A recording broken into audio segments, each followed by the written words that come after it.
Yo, what's going on, Eagles Nation? This is your boy AK Eagles, and this is another episode of the East Meets West podcast. I appreciate you all for joining us tonight. That is our special guest up there at the top, Logan, and yes, he is very special. We also have another person joining us here in a little bit, hopefully, and that's Joel, classified 3F. Shout out to him. So, how's it going, Foothills? Vick3, my co-host. Great to have you guys here tonight. Love the hat. So, what's going on, Thank you. Foothills?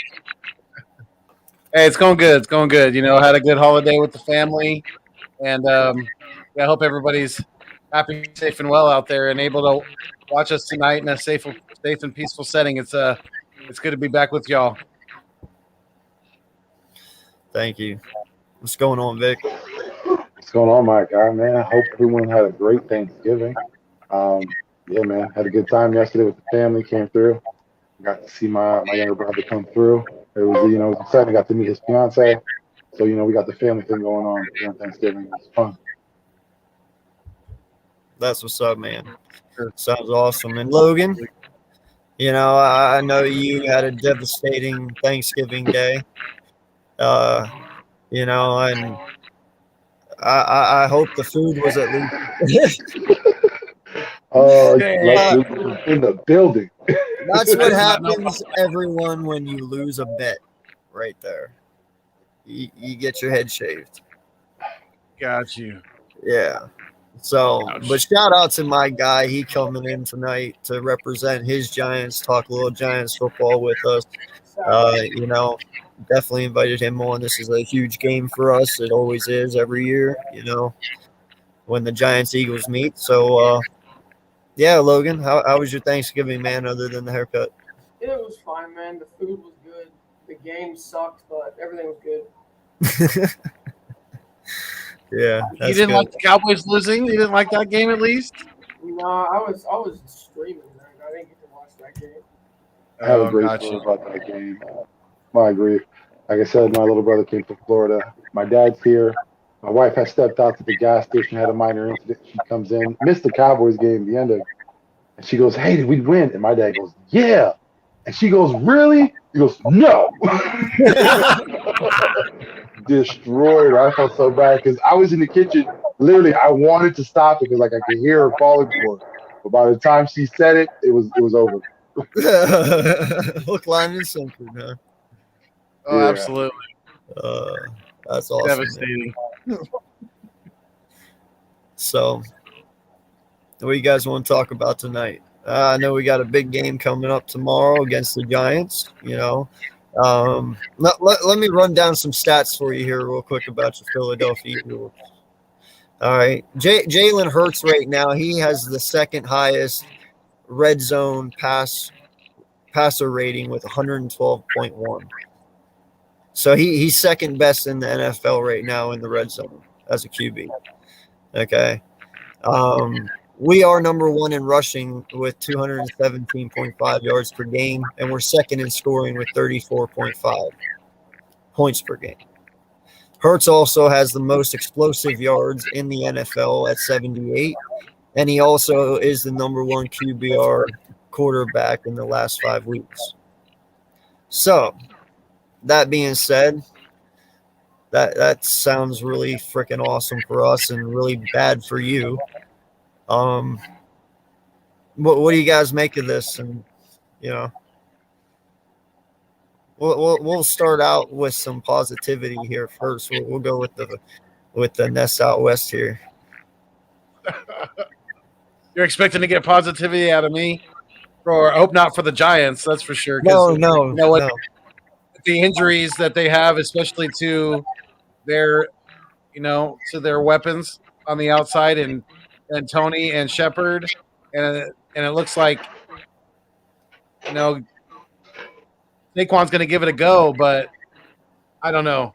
I don't know. I wanted to throw this question out to you guys too. Especially to my two co-hosts, but also to our guest. I think should the Eagles be a little concerned, a little worried not having Jordan Howard this week? I spoke about it earlier on Coach Dante's show. And that is a point of concern for me because again, that's a lot of physicality we're losing. We see Jordan Howard running; he's running, angry. Right. Miles Sanders, he is a great runner, but again, he's not bringing that physicality like Howard is, and that's something that I think that we'll miss. Now, hopefully, Miles can come up. Boston Scott can contribute as well. I said we're going to see Kenny Gainwell again. Hopefully, all three can contribute, especially Miles, because we want to see something. We've seen a good performance, in the second half of that game last week. So hopefully, he can come, show out, let everyone know that he is the number one back. He is this team's lead back. Although it's great to have Howard, we still got our number one guy starting.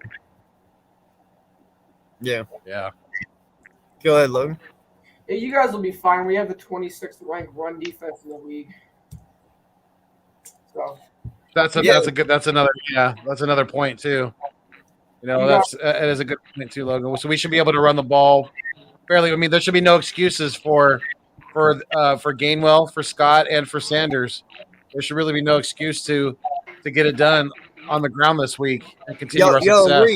Reek, real fast. You're a Giant fan. Would you like to come on and help Logan out here and talking Eagles, Giants? Love to have you on. Love to have you on, Reek, if you got time, buddy.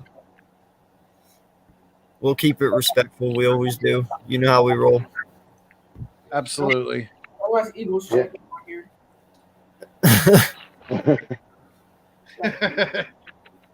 I hate that. Nah, man. Listen, I gotta say, no disrespect to the Giants, but I know Logan will agree with me. The Giants' biggest weakness is they suck at tackling, man. Yeah, we can't. They really do. It's like trying to Madden, bro. It's just not possible. Yeah, so I don't see Miles having a difficult time. You don't need power with these guys. All you need to do is be shifty and be able to just run away from them. They'll miss their tackles. You don't got to be anything special, Just hit your gaps and let them mess up. Our starting linebacker got hurdled by Tom Brady. That'll tell you something. Well, like I mentioned before, the loss of Martinez, that was huge to that team. He solved a lot of problems for that defense, and with his loss, and especially like their defensive line, they got guys hurt there, and Leonard, he can't recover. There are other guys on that team that they can't be at their maximum because they don't have that part next to them. They didn't have that linebacker, clearing that second level. Now running backs are just going wild on them. And once you get to the third level, we already know it's a quick move, and you got open field, and it shouldn't take running back to get to the second level. With the Giants, they have a huge hole, kind of like us in a way. Even though we're all about TJ Edwards right now, linebacker's still an issue. Oh, of course. Absolutely. One player is not going to solve all our issues at the position right now, especially with the amount of the depth. Every position needs depth, and we definitely don't have it at that position. So we even if we gave TJ a 1-year extension, but that's definitely not solving the puzzle completely. And we lost Taylor for the season, I think, because I think we thought it was short IR, but I believe it's just regular IR if I'm not mistaken. Who's that? For Davon Taylor, he's not on short term. No, he is. I thought he's on short term. Yeah, Davion. I didn't know if he was or was because they don't really specify it here. They just say he's on IR. Yeah, no, he's on short term. Okay. Yeah. Yeah. Usually they'll say he's on season. He's going to be put on season-ending injury reserve. Pretty much, they'll say something like that. But yeah, I know because the short-term IR is kind of a newer thing, and that's not something that's been around in the NFL that long. Yeah. So I got to ask you, Logan. You guys got rid of Jason Garrett this past week. Is that going to change your offense at all? I mean, are you expecting anything different from these guys now that you have Kitchens? And Jason Garrett was a scapegoat. I think so too. But yeah, with Freddie Kitchens, his biggest problem in Cleveland, people called him way too aggressive. And to be honest, that might help our case. I expect to see a lot more down the field passing and a lot more aggressive play calling. But our guys, I don't know if they're able to execute. We've been struggling to execute on offense and defense and special teams the whole year. So I expect to see a lot more down the field play calling, but nothing. I don't see anything. Even with you expect to see the downfield. You expect to see him still be aggressive, even with Tony looking like he's doubtful, and Shepard was already ruled out, right? Yeah, I think if we're gonna beat you guys, we have to. I mean, we can't run the ball on that defensive line. Our offensive line is trash. Barkley can't get it going, and Booker's been okay this year, but nothing special. So I don't expect a good game tomorrow out of the Giants. Well, if the Giants are smart, they'll utilize both tight ends and they'll be more effective on the running game. And we all know that's Kitchen's that's his bread and butter. He likes to run the ball. He likes to get to the tight ends. Exactly. That's the guy I'm talking about right now, Kyle Rudolph. And I don't know, you would know your backup tight end, 6'8", huge beast, never used in the red zone for whatever reason. I don't know. Rudolph's not going to play though. Rudolph's doubtful. He's doubtful now. Rudolph is doubtful. That whole team is crazy. That whole team's banged up. And I didn't know about that because I was going to say if they use 2 tight end sets and you're running the ball well, that's our weakness right there. That's use that. The Giants' 2 doubtfuls that I'm showing right now on that final injury report were Kadarius Toney and Kyle Rudolph. So who's out then for them? So then they got Ingram and whatever his name is. Let's see, Shepard and a backup tight end, Caden Smith, and then their fullback, Colin Gillespie. So those are the 3 outs that I see for them. So Shepard's playing? No, Shepard's out. Sterling so Shepard is Tony. What about Tony? Tony's doubtful, along with Kyle Rudolph. So they'll have Galladay and Slayton though. Yeah, and Colin Johnson is 6'8". We better get that dude involved. And we got John Ross too.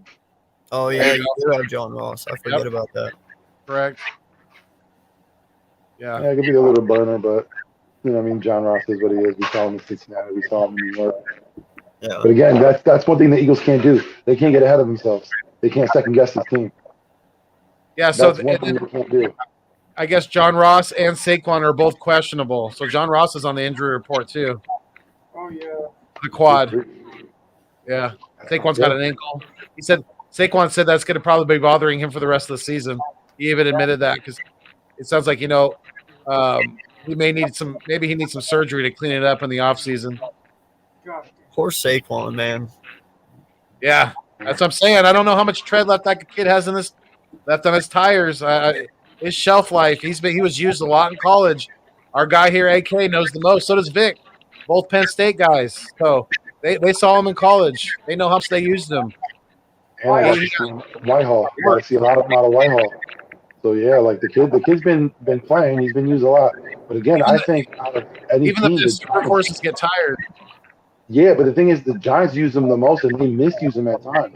Like they depended on him too much at times, and that's what led to these injuries. And when you think about it too, they misuse him, and not that they misuse him, they used him too much, and they never try to do anything with their offensive line to try to help him out. That's a big reason why he's injured constantly. It's not really to Saquon because I guarantee you, had that guy been given at least a mediocre offensive line, he'd still be out there doing his thing. Right. What was I gonna say? I feel if the Giants lose this game, we should just bench Saquon and get him fresh for next year because I don't think it's a good idea to play him if we lose this game. Agreed. Yo, what's good, Reed? Hey, what's going on? Thanks for having me on. What's going on, my guy? Hey, what's going on? Nice to meet everyone. Logan, what up? Appreciate you jumping on with us. Sure thing. So what do you think about the game tomorrow? Man. I don't know what to expect out of the offense from us. I think it's just going to be – I don't think the offense is going to be terribly different, like with routes and stuff. I just think I hope situationally it'll be better. But we'll see. You don't think there's going to be a change from Kitchens, more to the run, trying to help Jones out in any way? I honestly don't know because I don't know – I mean, Joe Judge keeps everything so close to the vest, and I don't know how much involvement he has with the game plan, how much that might have had to do with Jason Garrett when he was the OC. So I guess we'll see tomorrow. I don't expect anything to be like revolutionary or just a very different change, but we're going to see. Yeah, I mean, that's what I was trying to figure out, because it's like it's halfway through the season, you fire your offensive coordinator, your offense can't change that much. I mean, it's not like you can orchestrate a whole new offense within a week, you know. Yeah, I just really don't know what to take away from the whole Daniel Jones thing right now. You know, a lot of people sit here and they put all that on him, you know, and then there's a lot of people out there that think it's Jason Garrett. Well, you know, questions will be answered this weekend. Well, tomorrow, honestly. I'm going to be looking at the next couple of weeks for sure. I'm not going to just put all the weight on this week, but I think definitely there will be a close evaluation over the next couple of weeks for sure. Do you think he's the guy? What's up? Do you think he's the guy? I don't. But I don't want to get rid of him for next year, because I think that would be a big mistake to either trade for a quarterback for next year or to get one in the draft, because it's just a cycle of trying to patch up problems with single players rather than developing units, aka the offensive line. So I don't think he's the guy, but I would really hate if we took like Malik Willis or whoever. So I'm willing to suffer. I don't think he's the worst. I just don't think he's the guy, you know. And you don't think there's there's not any top end quarterback talent coming out this next year? Not at a draft position that I like. I don't want to spend a first or second round pick on a quarterback. And I don't know how it would work if we did like what the Vikings did, where we took like a guy like Kellen Mond. I don't know how helpful that is. What is he going to learn from Daniel Jones? Really? Maybe some things. I don't know, but I'd rather fortify the offensive line, and I'd rather start over 2023. So, what's good, Rick? What's up, man? It makes sense. But let me ask a question for all Giants fans: do you move on from Saquon? I want to. Yeah. Yeah. We don't need we can't afford that luxury, having a star running back like that. Like, I think the Eagles have a good setup with your running backs. I mean, with the depth that you guys have. I really like the Kenneth Gainwell pick. Was it the 5th round? Yeah. Something like that? Yeah. You don't need a running back second overall. It's spending too much money on a rookie running back, and it's a position that becomes very expendable at a certain point, unless you're like a physical specimen like Derrick Henry. So I wish we could trade him for something of value, but I don't want him on the team anymore. There's not a knock on him as a guy, but just I just don't. I don't think. Is it his injuries for you?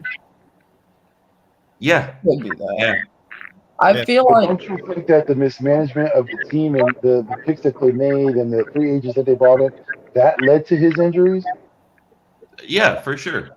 For sure.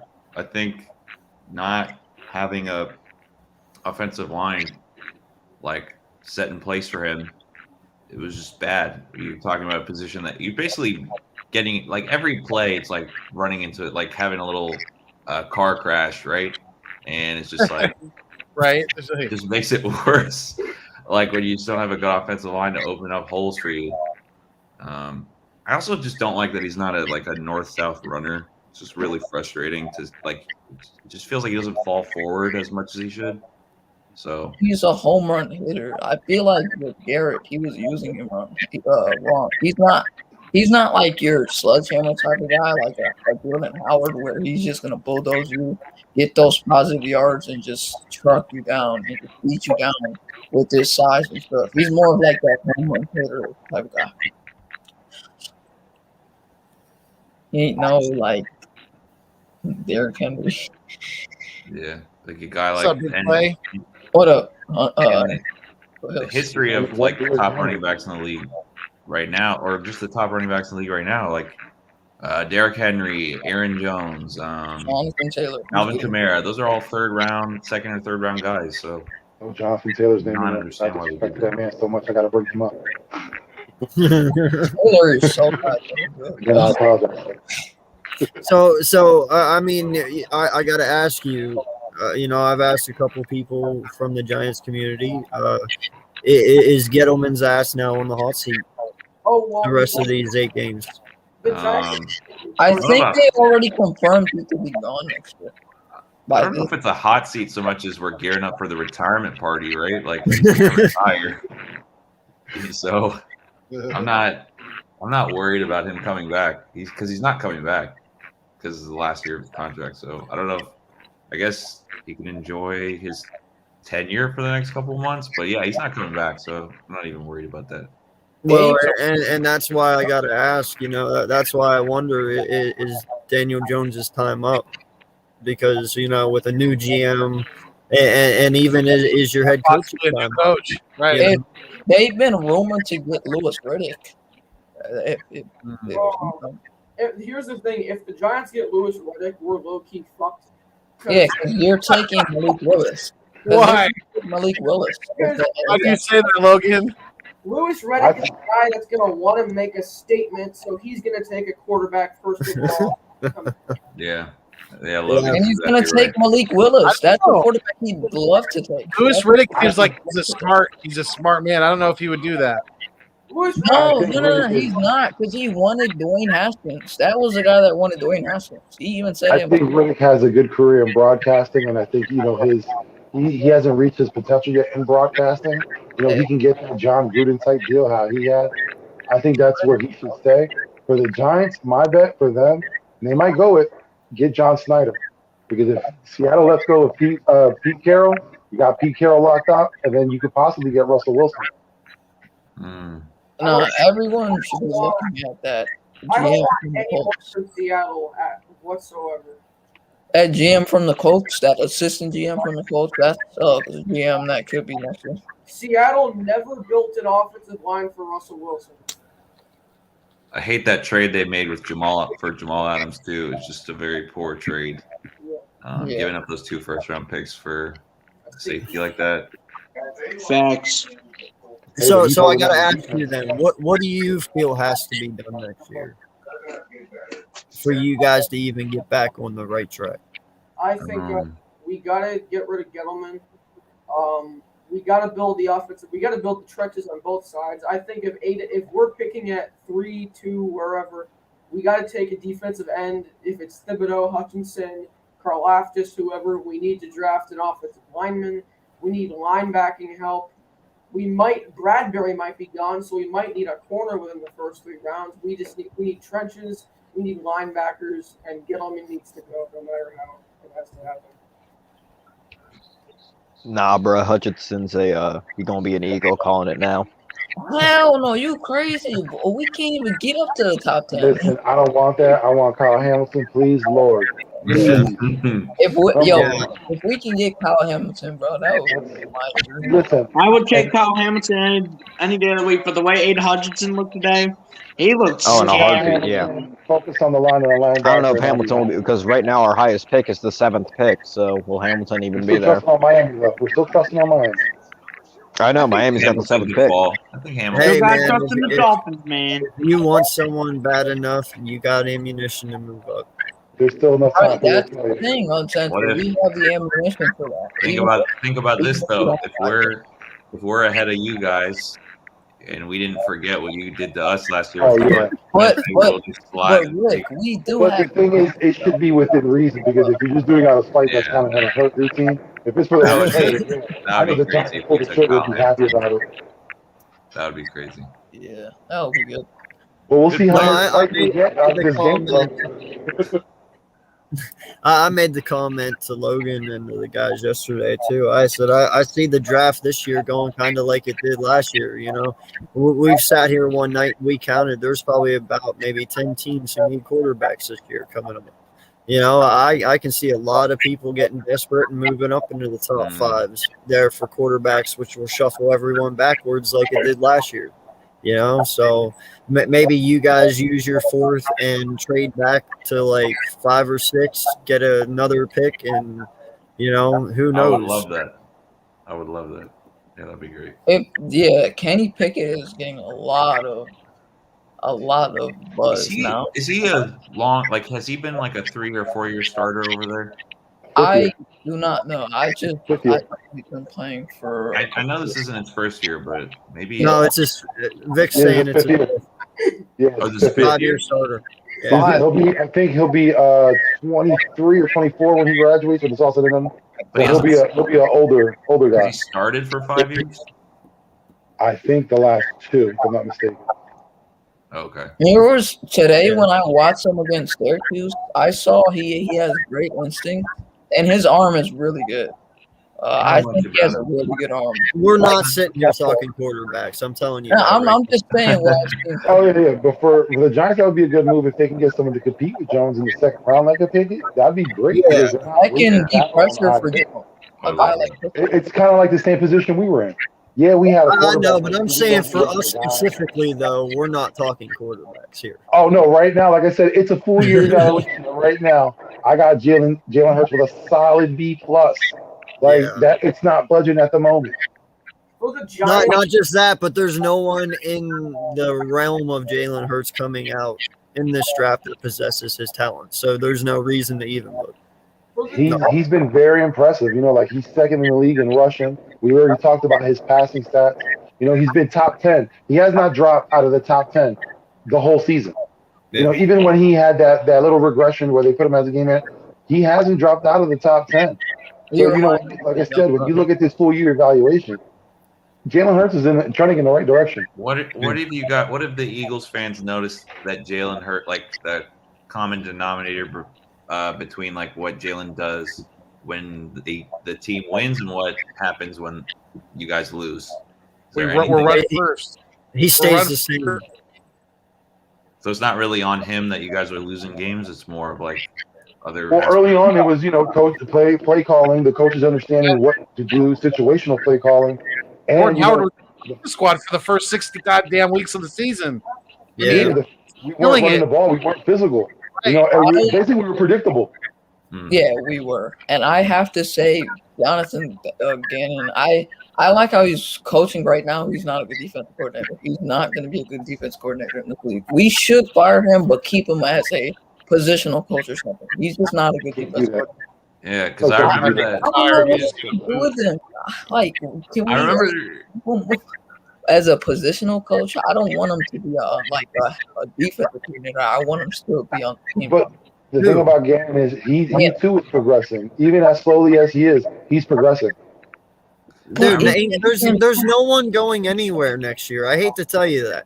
I mean, if we're all going to sit here and say that, hey, we're making a run for the playoffs, and say somehow, some way we do magically make it the fuck in, how in the hell does anyone believe that anyone is going anywhere? No, I don't think anywhere. I don't think he's going anywhere, but I think I don't think he's a good defensive coordinator. I really don't. You got to give him time, man. It's the same thing I've been preaching all year long, dude. They got to take months to get better. He's been getting better over the last 3 weeks. He's been showing it. Yeah. No, he has shown progress. I'll give him that, but I'm just not a fan of his play style. Hey, you might not be right. I like those blitzing. Well, you're a Lions fan, so who cares? Oh my God, Professor, not you with this too. Hey, I can't say shit because you know what? This man literally sat on live last night and said the Eagles were losing. So I can't say anything. You know how crazy I don't give a shit, bro. You said we're losing. That's just fucked up in general. Hey, did I not say that at the start of the season we were splitting with them? What on? Did I not? One hell of a grub, kids. Vic, did I not say that? But you know what? Yeah, when you see the way the two teams are right now, you know, you got to look at it and reevaluate. If you don't, hey, that's cool for you because you're sticking with your point. But again, we're talking about the same guy who said Daniel Jones was a better quarterback. That's what I fucking said to him. That was at the start of the I was season. like, coming into this game, Storehouse, if we weren't cue the clip. first in rushing, you know, Then who? Jalen Hurts? Hell no. Is this not Hey, the same that guy that was- also that- said then Daniel again, Jones is better to be than fair, Hurts, that and we're going to wasn't listen to this man? That wasn't the off-season, though. Imagine What? saying It wasn't Daniel in the Jones race. is better than Jalen Hurts. hey, Imagine. Foothills, I As need soon you to as that send me first game those happened, clips, I my knew guy, so I have them as well. Yeah. As soon as that first I got game a happened. question for the Eagles fans. I will. Yeah. What Go for it. do you feel like was your worst loss of the season, and what have you guys done to correct the mistakes you made in that game?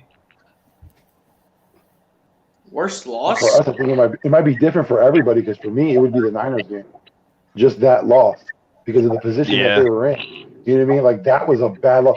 And at that, as a fan, when Niners fans came through on that, you know, the Rocky statue, and they end up winning the game, that for me was the biggest loss of the whole season.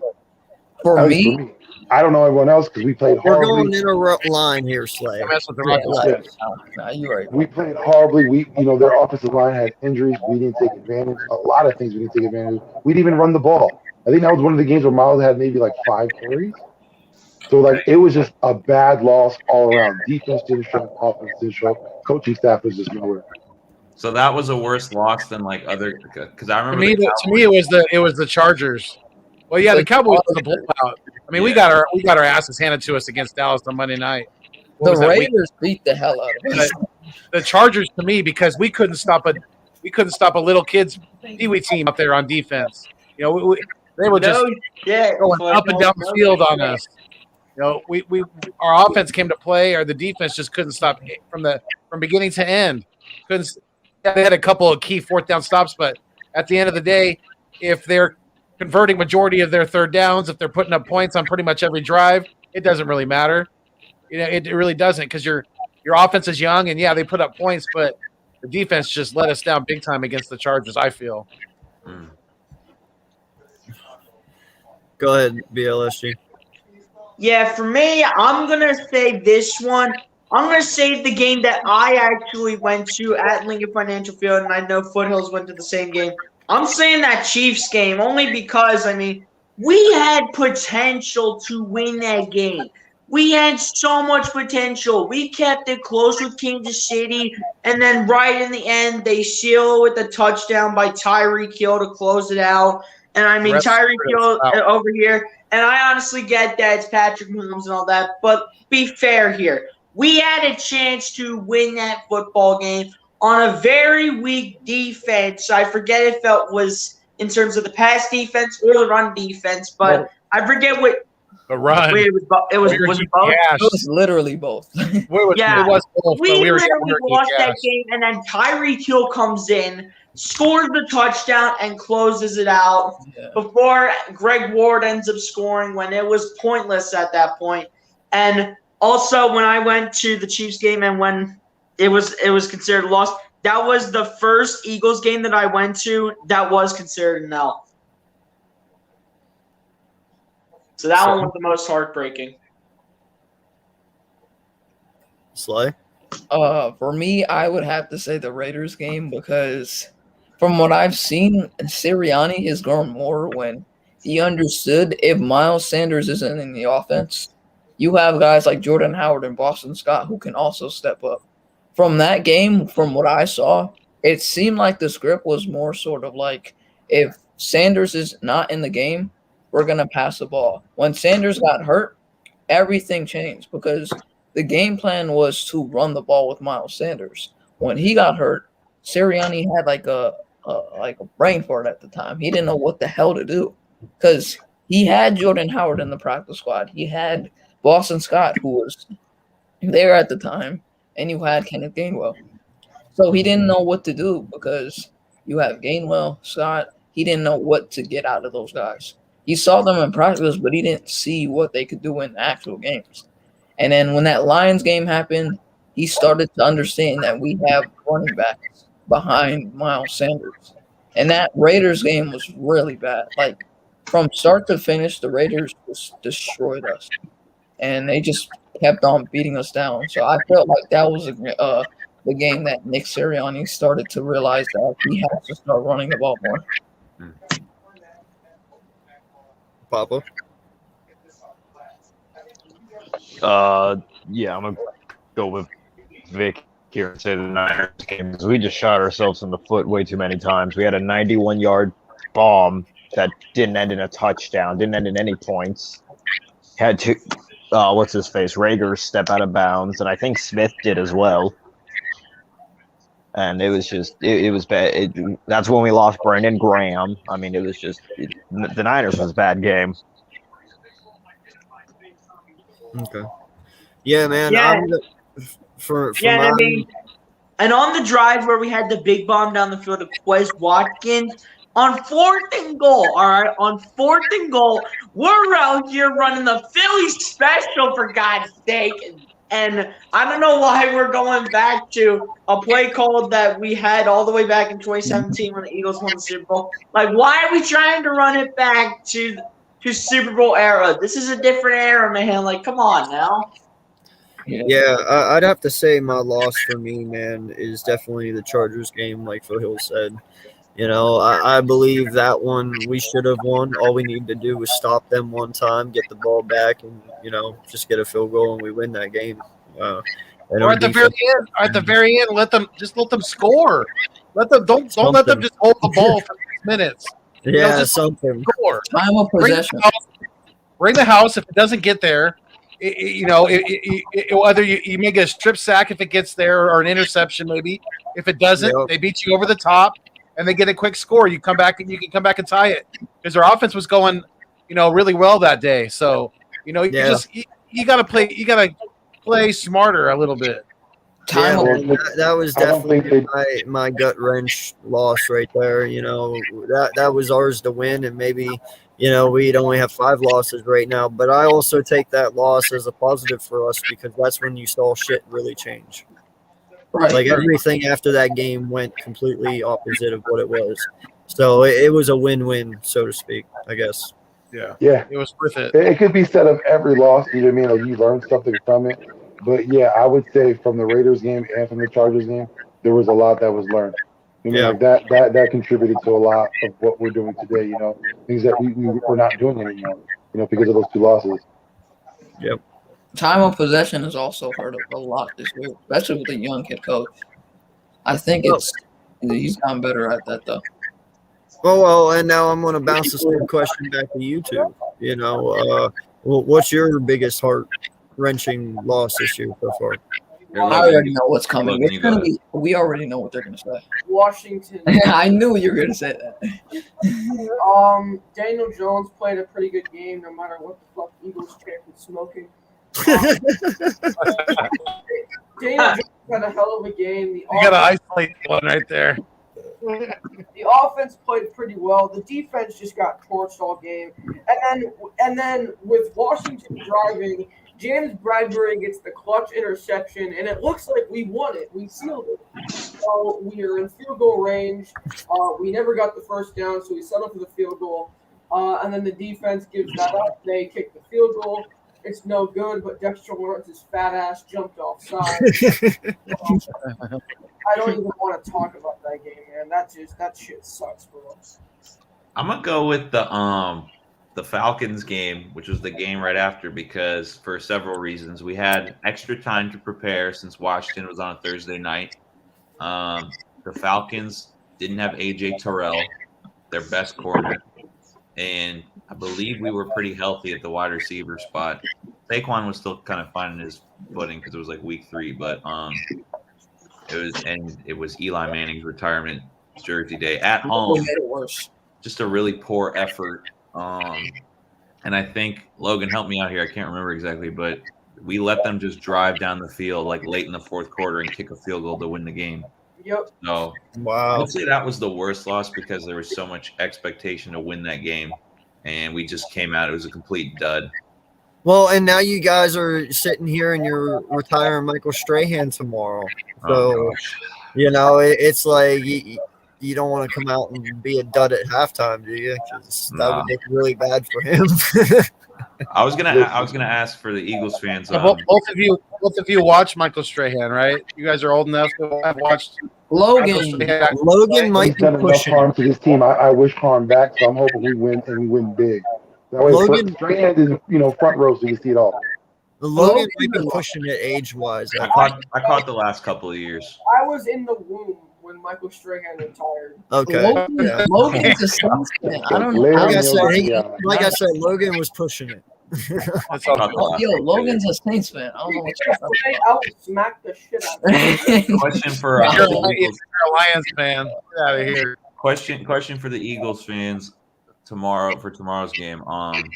Name one position group on both sides of the ball that you're concerned about going into tomorrow's game for your own team. we might all say the same one on defense. We're gonna say the same. We're literally gonna say the same one. You want to go first, Vic? Linebacker on defense, of course. On offense, I honestly say running back right now because, like we mentioned earlier, the loss of Jordan Howard. Even though we do have Miles Sanders, we have a stable. Like I said, that physicality, that's a lot to lose. Yeah, I agree. I think on offense, it's got running back. I'm a little concerned with Jordan Howard being out, and on defense, as long as if Slay goes down again, if Slay goes out or anything like that early, then that would possibly be a concern for me. But obviously, it's always we always fall back to the linebacker position. It's definitely an issue for us right now. What do you think, Could be the Papa? premiere of a great cornerback, though. Yeah, right. true. I got one out there. Hey, he shows I think up. he's going to be a scratch again because he's kind of been battling a neck injury. Tay Gowan has a little bit. I was reading. Vic, I'm a big fan of Gowan, but I gotta see him play first. He's got to play first for me. He didn't even play with the Cardinals as well. He'll get there. He's a rookie. He'll get there. Play. Yeah, I remember in one of my podcast episodes, he was your defensive rookie of the year when he was with the Cardinals. Yeah. Yeah, he's physical. Yeah, Tay Gowan's going to be good. Well, I mean, we're telling you, we're not all on the Tay Gowan train for a reason. He's going to be good. What's that? No, it's talking Foothills right there. Oh, BLSG. What do you say?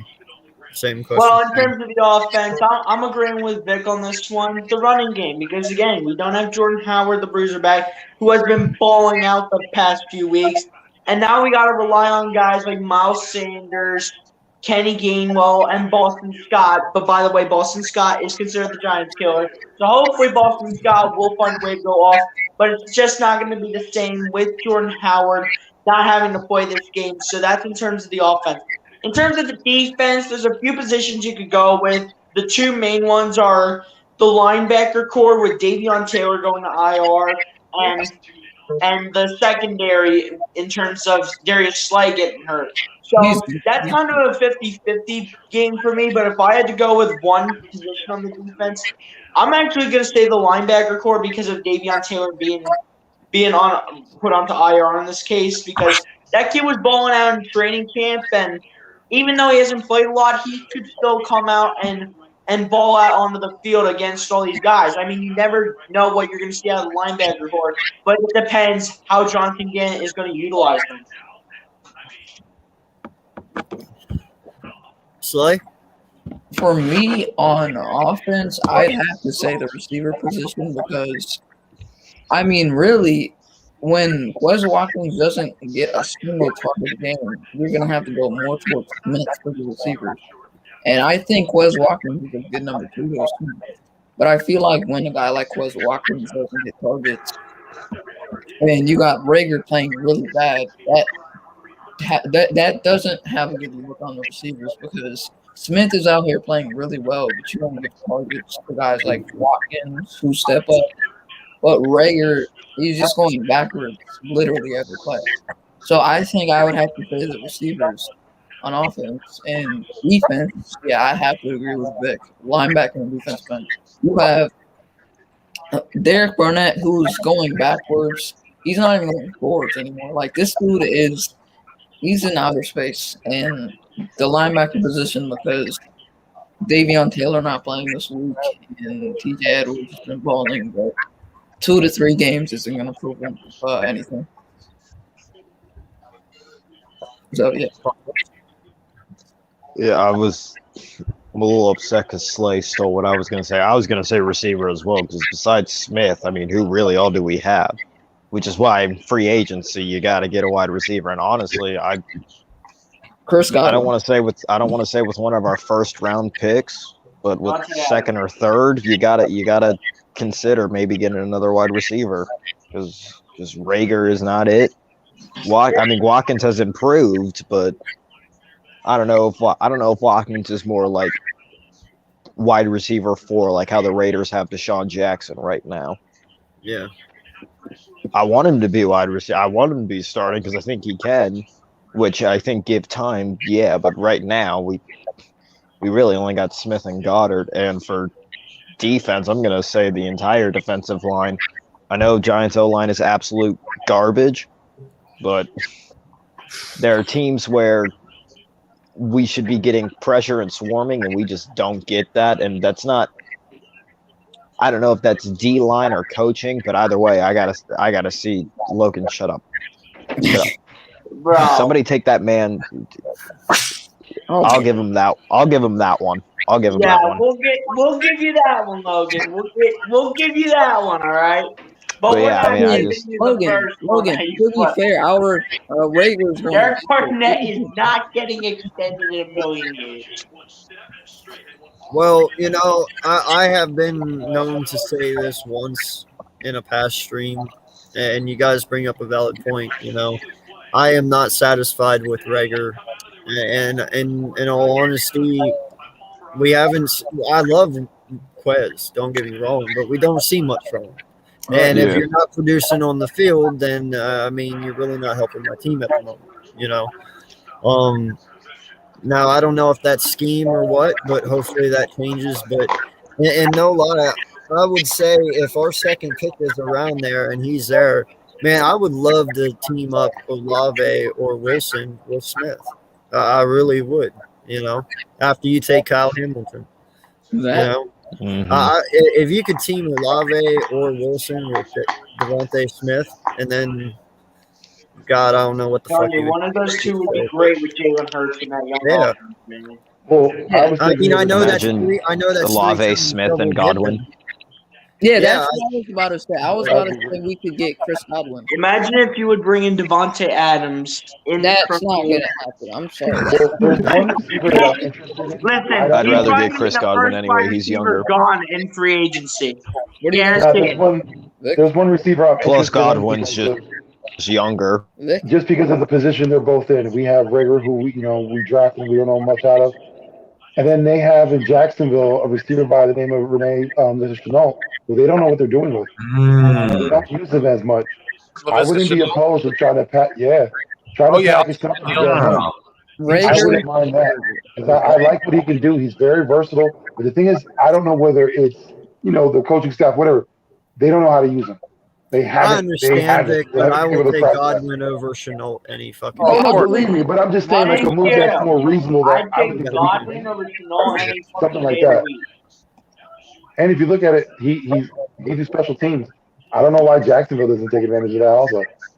He's a gunner. He's a gunner, too. No, but I mean punt return, kick return. You got it. Fuck up. Yeah, but that one's a gunner. So other than your guys' offensive line, what would you, or both lines, defense and offensive line? What's your weak spot going into this game? What happened?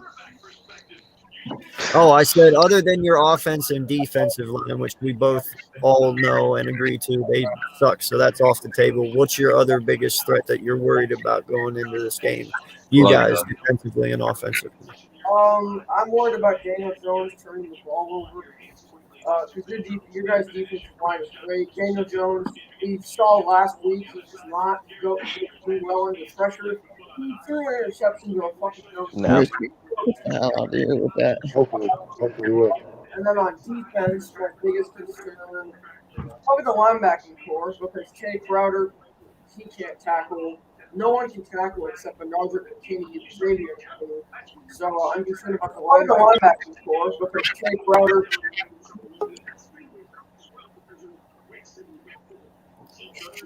What happened? Did he freeze? Who? Oh, No, you're good. You're good. You're good. go ahead, Rick. I'm worried about the running backs tomorrow because I think with all of we got Tony out tomorrow, Sterling out tomorrow, Kyle Rudolph, Caden Smith out. I think we're gonna rely on the running game more, and obviously with our Possibly offensive John line- Ross too. Yeah. So with our offensive line being crap, Is John you Ross guys- questionable? That- Is John Ross questionable? Yes. He is. Yeah, I thought he was. That's but that, Imagine if we don't have John Ross either. if they lose John Ross, they literally don't have a slot. No, but we said they have what was it, Shepard and I think Gainwell. If I'm not No, mistaken. That's what Shepard's we not said they playing had. this week. He's not Shepard's playing. out. Shepard's not playing, Vic. Shepard's No. out, and so is Kadarius Tony. So Tony's- 2 of your 3 wide receivers, if you're the Giants, would be Kenny Galladay and Darius Slayton. The third one right now, because John Ross, we don't know if he's playing yet, is a TBD to be determined. Dante Pettis. Wait, they have Dante Pettis? Yeah. Oh, I didn't see him on the depth chart. No, I thought he was on like IR or something. you didn't see him in the Rams game when they played the Rams. Well, no, Dante Pettis got shoulder surgery. He's out for the year. Oh. Yeah, that's what I thought. I thought Pettis had something. Yeah. Well, then y'all are screwed. Sorry. I literally do not know.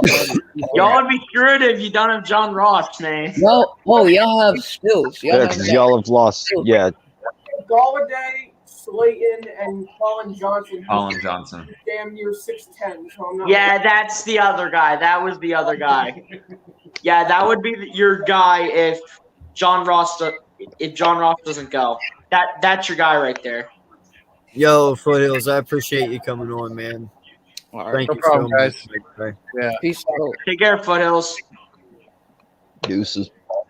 Deuces, Make sure to hit that like, everybody. Yes, sir. Yes, sir. Fuego. So rather than- Wagyu! All right, guys. You Peace out. Wagyu, man. You have a great night. You Wagyu! What Yeah, happened, he's not feeling 100% tonight, so. what happened to Joel? Hey, I don't know. Now I'm the middle, and I got everybody surrounding me. So- Listen, Joe's been doing Raphael, a what's marathon going right now. on? Respect to him. If he can't make it through, like it's totally What up, understandable. guys? That was What's going on, El Capitan? Hello there, El Capitan is El right Capitan. here. Thank you. So, right now, Eagles Uncensored, Big Play Slay, Vick3, how's it going? Right now, it's time. It's time to tell. I almost forgot, Papa Sora. I almost forgot. How's it going? Well, but I just wanted to tell you that, well, I will say it over and over at the live stream right here. It could be a close game between the Philadelphia Eagles versus the New York Giants, but I think they're gonna be on the playoffs. But be careful about that because remember the last time when the Philadelphia Eagles went the worst season ever of 2020, but right now things are about to change it. But right now, Peace out. Peace out, man. Peace out, buddy. there you go, Rick. Thank you, Rick. Peace out, Thanks, Daniel. everyone. Thank you, Peace out, Rick. Daniel. Peace out, Daniel. Say that. But I was gonna say Yeah, it. no, but- Tell me. no, go ahead. Go ahead. No, I was gonna say it because I'm right now.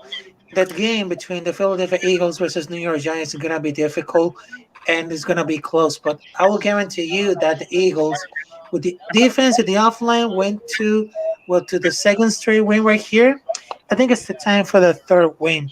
But be careful because it's gonna be a shocking moment if the Philadelphia Eagles got it to the playoffs.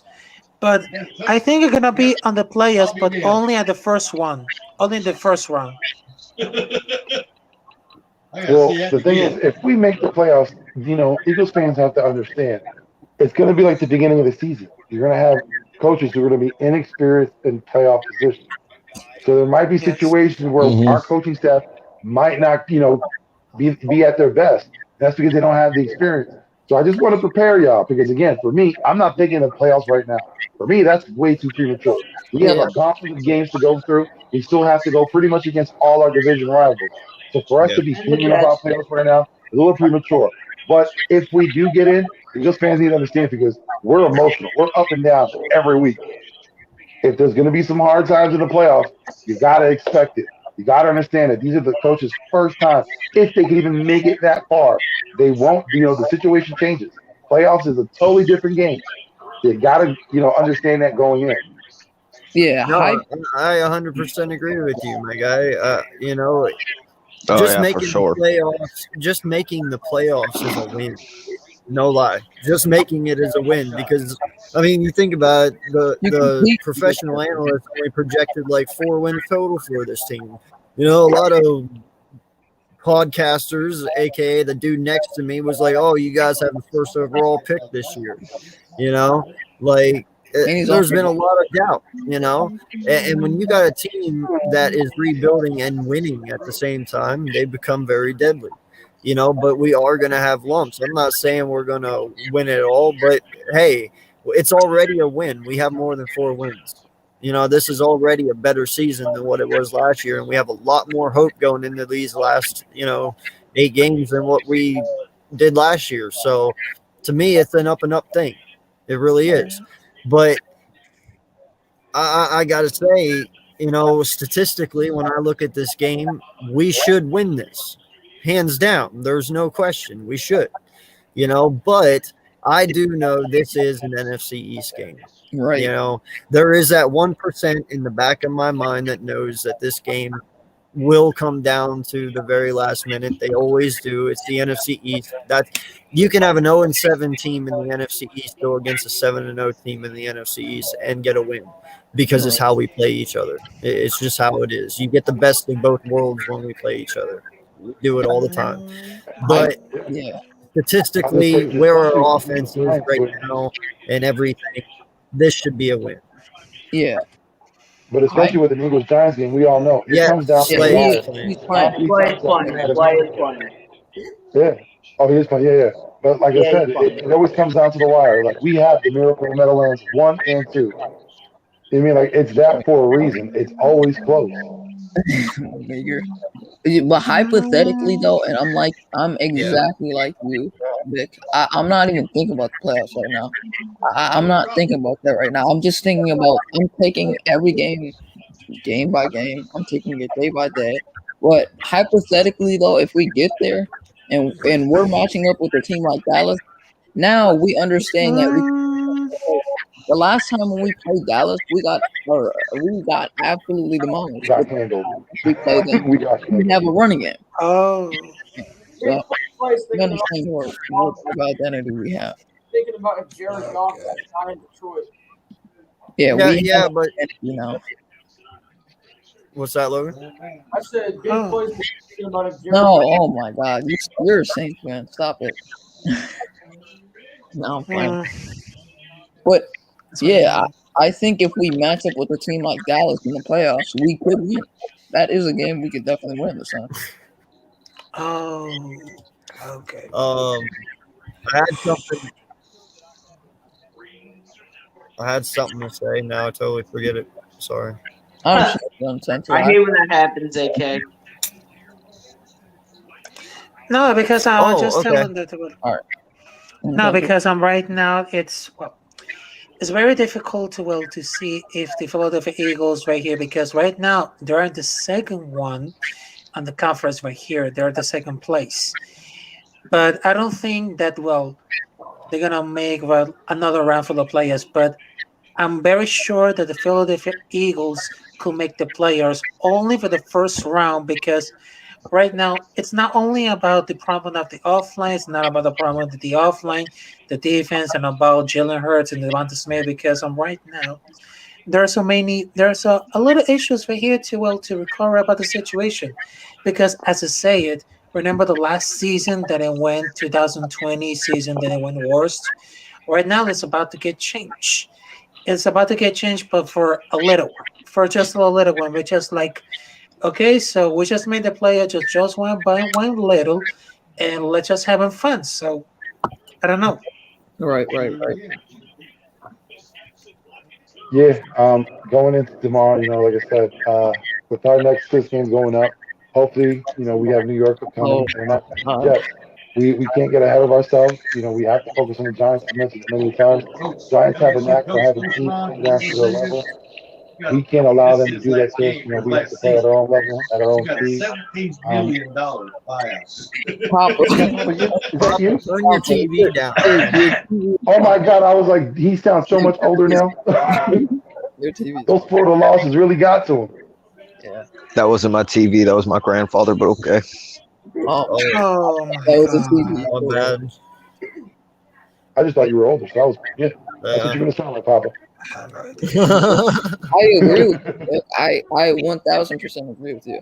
I think we need to take it day by day with a team like this. We're very young, and there's a lot of guys on this team that have yet to even get to the playoffs, and they've yet to play a full season. Like Jalen Hurts is yet to play a full season, and he's getting to that point, but he's yet to even get to the playoffs. So we got to take these games day by day. It's more like a younger team that we're very passionate about, but we get emotional.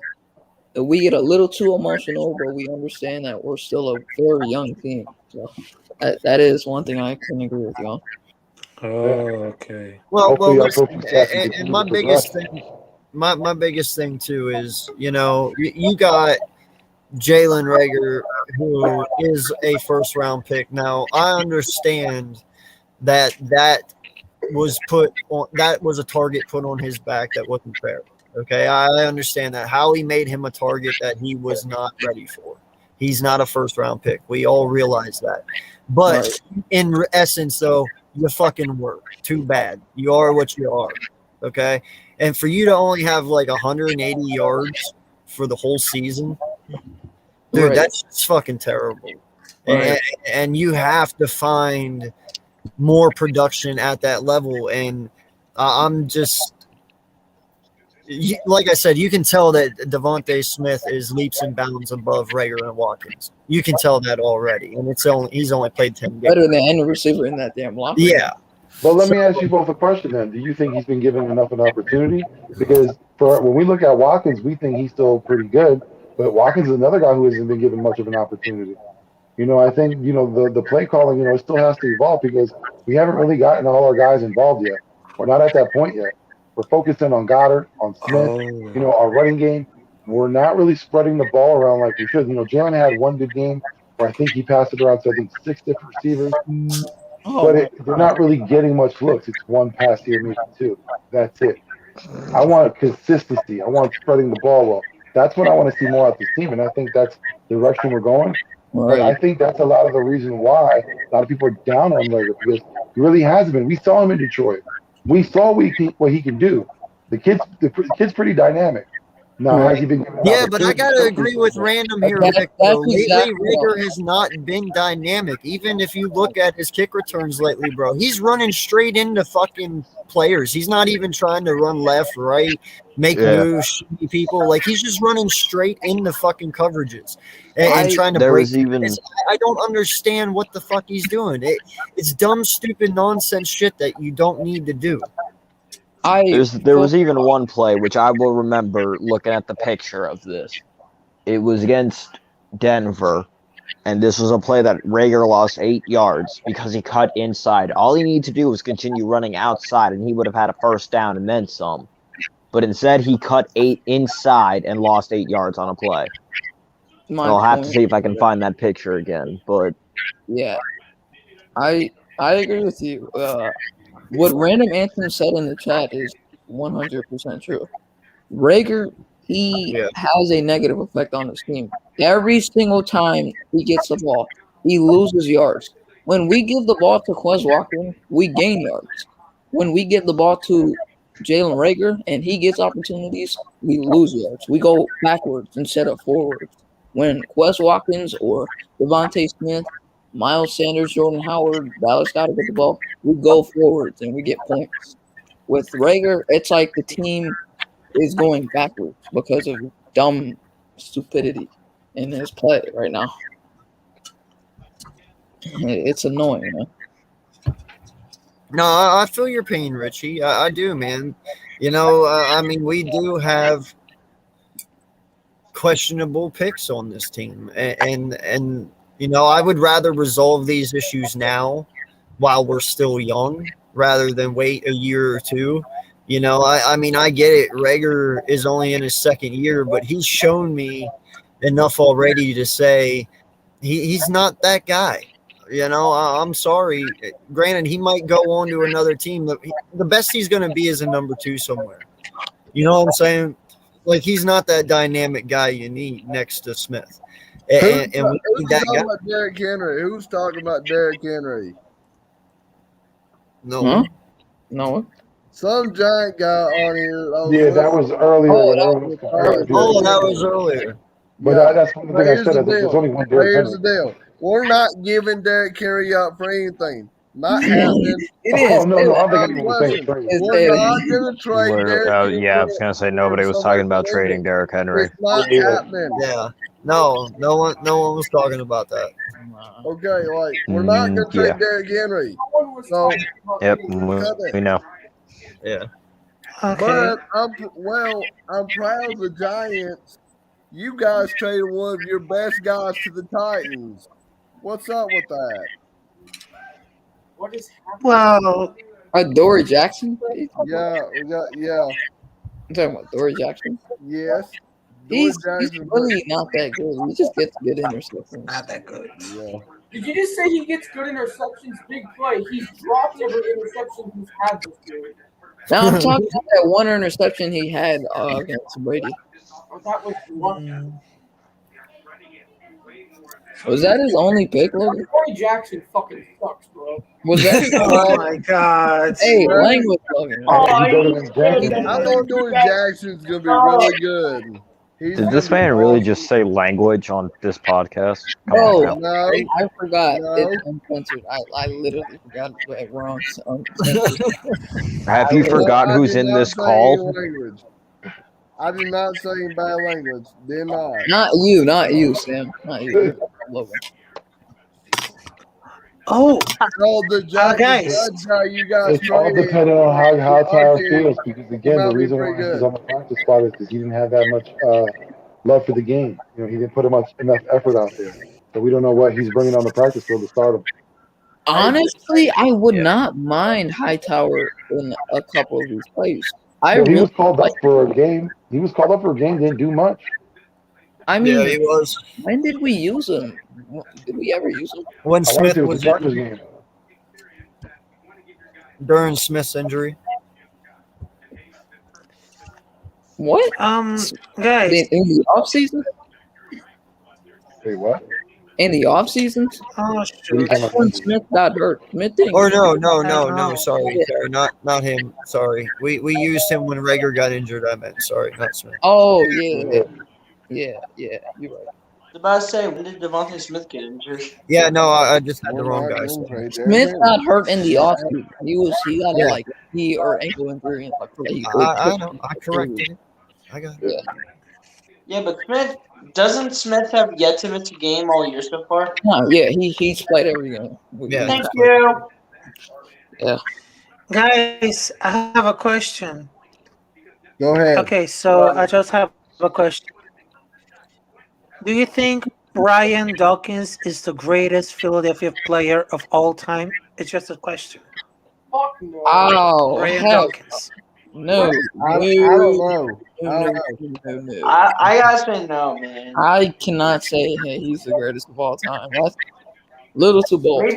Maybe one of the greatest Eagles of all time. You can definitely admit that right now.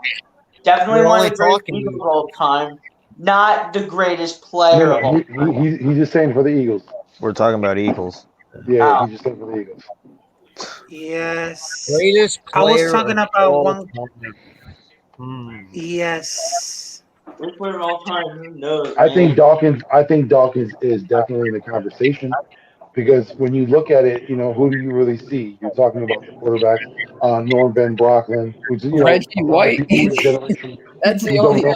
Reggie would be there, but again, there's a lot of Ron people Jaworski. Nah, I'm playing. they're spurring at the fact that he left. You have Randall, you have Donovan, who's another guy who was here for a Johnny lot of years. McNabb.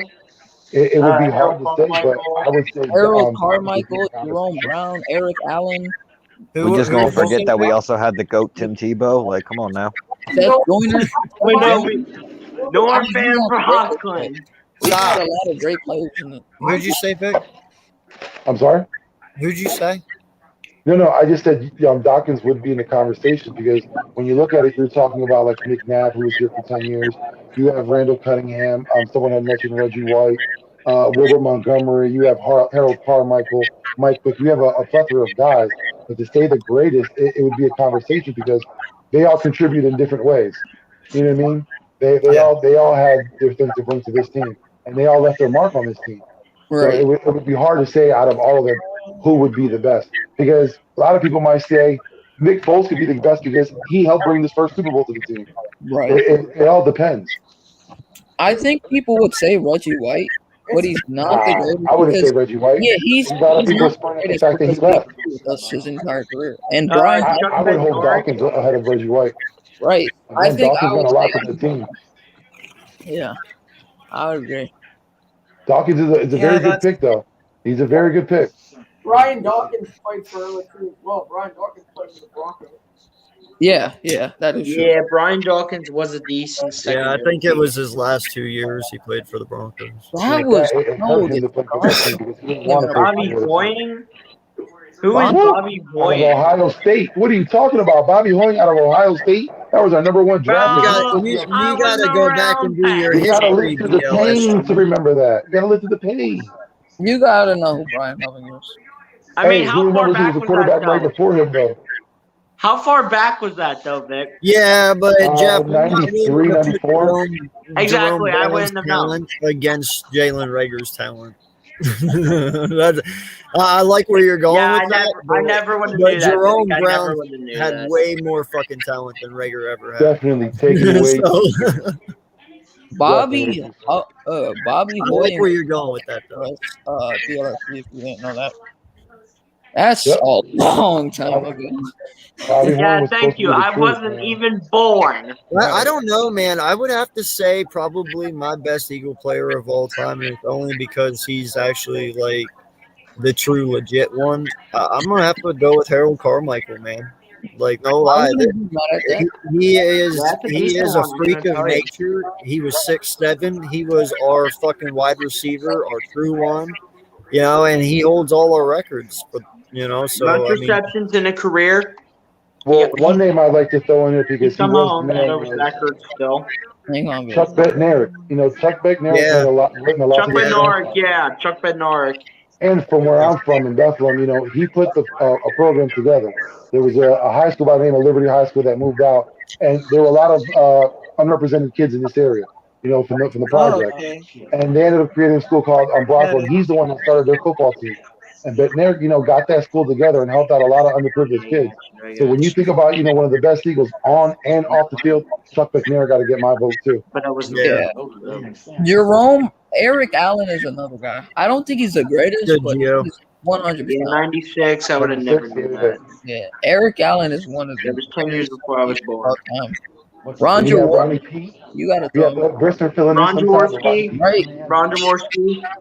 Norm Van Brocklin, too. That's another- Norman Brocklin. I literally mentioned that. Yeah. I literally mentioned that. Tommy McDonald. What do you? That's another guy that a lot of guys mentioned. Tommy McDonald, he's an old school guy. But a lot of those guys, from this generation, sadly enough, is forgotten. Even though a lot of, especially Eagles fans, go back, go look them up. Check out that history because, that's our team. That's where we come from. Tom It's good Brookshire. to always look back. Tom Brookshire. All right, I don't want to say John Runyon is the greatest Eagle of all time, but he's an underrated dude. Oh, John I- Runyon's another guy too. Runyon's a monster, bro. I love Runyon, bro. That dude was amazing. He Yeah. was amazing, bro. That dude was a freak of nature. What is Yeah, he? Gio, I'm with you, man. I was on Harold Carmichael as well, and Mike Quick. Yeah, you Yeah. can't forget Yeah, Mike about Quick. I forgot about that. I forgot I about Mike mentioned, yeah, you Quick. mentioned him, but yeah, like there's a lot of guys that live up to the best, and it's why we have that Ring of Honor because those are the greatest. I mean, you don't want to say one guy's better than the other. They've all made that. They've all had the honor of making the ring, and they're the greatest. How about Deuce Staley? Yeah, I don't think he's the greatest, but he was definitely up there. Definitely was good. Oh my back God, then. James Thrash. Listen, he held us down for a while. Let's not act like he wasn't. Dude. He held us down for a while. Kevin Gio Curtis. got Jeremiah Trotter. Kevin Curtis is another guy, who helped out. Wait, let me think. He's not the greatest, but he was fun as hell to watch. Shady McCoy. Oh, Shady, my God. Well, he's Let's going share to be one of those. Shady, bro. He'll be one of the guys for like their generation, our generation now. When we're older, those will be the guys that they'll look to. Shady will be that legend eventually. Oh yeah, absolutely. Right. But he was just fun as hell to watch. If you're talking about the best, man, I gotta say, other than Dawkins, who was truly what it meant to be an Eagle, I can't leave out my man. Oh fuck, brain fart. Sorry. Logan, you should not be able to type Bobby things. Taylor, they're out there. Lito's a good representative too of the team. Maybe not the best, but a good representative. Okay. Yeah, Runyon and Strahan would always be a battle. Yeah, Runyon. Yeah, Runyon was good. Sorry, Brett Selleck. I was gonna say. Brent Selleck. Yeah. Listen, John Yes, Runyon yes, and Michael Strahan, those two going at it. Listen, it's legendary. Dude, holy shit. We dude. talk about those like matchups with Lane Johnson and Ryan Kerrigan, but before that it was Runyon and Strahan always at it. Yeah. And the sad thing is, I'm surprised. Strahan, like his best games were against the Eagles. Brian Westbrook. That's another one. I'm Westbrook surprised was a nobody great- said Jason Kelsey yet. Wow. Well, Oh Kelsey's my still on the God, team. bro. Kelsey's still on the team. We're talking about True, Wow. but that's one of those things to Doesn't where matter, like bro. He's about to be a friggin' Hall of Fame. Yes. that's gonna be I one of agree. those things decades from now. That's gonna be what. Oh yeah, Kelsey's going to be the new Beckner. He's going to be that guy. How about Troy Vincent or Bobby Taylor? Yeah, those are good names too. No, we've had some good people, man. It's Yeah, but really- like I said, the fact that they got to the Ring of Honor means they're the best. You can't say one's better than the other because they all contribute in their own way. And like I said, so the fact that they made it, they're our guys. Those are the best. Oh, I have another one. Wilbur Montgomery. Okay. Tommy McDonald was way before though. Can I throw out Jim McMahon? I just love the fact that he was on the team. I always loved Jim McMahon. Okay. I know he didn't do much, but come on, man, give Jim some credit. Yo, Trent Cole, I'm not saying he's the greatest, but Trent Cole is a monster. Oh my God, Trent Cole's a beast. AK, pull up my last comment. Herm Edwards. What's up, buddy? Pull up my last comment. No, you should not be able to type things. No. Nah, bro. Yeah, that kid. I feel for that team. J-Jaw That kid's greater so than frustrating. DK Metcalf? Hell no. Yeah, I don't know what's going on in Seattle. That's a Lito cold- Shepard, we have to throw him in there. Okay. Lito Shepard. Oh Yeah, my God, decent. Chris Bonio. Clyde Simmons, Timothy. We've had so many goddamn great players. David Akers, but I forgot his. David Akers. Leading David, that's a scorer on the trusty guy. Philadelphia Eagles. See, I Leading thought about scorer. that, but I didn't know. No, you Yo, gotta you respect. you guys remember Ronnie Brown? Ronnie Yeah. Brown. Oh. Ronnie Brown, yeah. Yeah. That was when we used to do the Don't recognize the name. He's a halfback. Oh, Yeah. all right. That's when we used to do the Wildcat. Yeah. Dude was a beast, man. God. Did anyone say Oh, hey, Staley? just to let you guys know, they dropped Jalen Hurts in Madden today. Yeah, of course, I went out and got him. Fucking, he's a 92. He's got like 94 speed. Oh, did Bro, they? Ronnie Brown was with so many teams before us. Like, he was with I've the Dolphins. been stuck in Bama for a week, so I have no idea. He was with the Dolphins. Brown. No, who was- remembers Chris T. Jones? Yeah. Yeah, that's a name that no one remembers. That's a lot of Mayberry. teams that under it. Mayberry, Greg Barnett was okay. another guy. Jermaine Mayberry. That's another one. I totally forgot. I totally forgot Jermaine Mayberry. Okay, so Trey Thomas. okay. Oh. So guys, I'm sorry about that, but I'm about to leave right now. But I'm very sorry about that, but I'm about to leave right now because I just want to I just want to help with my brother, and they call me. So have a nice night, gentlemen. So El Capitan se despide. So I will see you next time. Okay. Thanks for coming on, Rafael. Take care, Rafael. Yeah, appreciate you for coming through. Yes, thanks. That guy's awesome. Yeah. Yes, he is. So, all right, I gotta bring in some heat here a little bit. All right, so Logan, what's your prediction for tomorrow's game? Eagles 28, Giants 24. Vic? I got the Eagles winning 38, the Giants 17. All right, Papa. I got the Eagles 35, Giants 13. I'm regretting this one, Slay. Why is he still here? Yes. He's muted. He's dead. Slay. He's skip him. Just skip him. All right, Steve BLS. Harvey Roseman is in the chat. He's Ty Roseman. Nah, I'm playing, but Let me scan the if you chat. saw my preview video earlier today, I said that the Eagles would end up beating the Giants 27-13.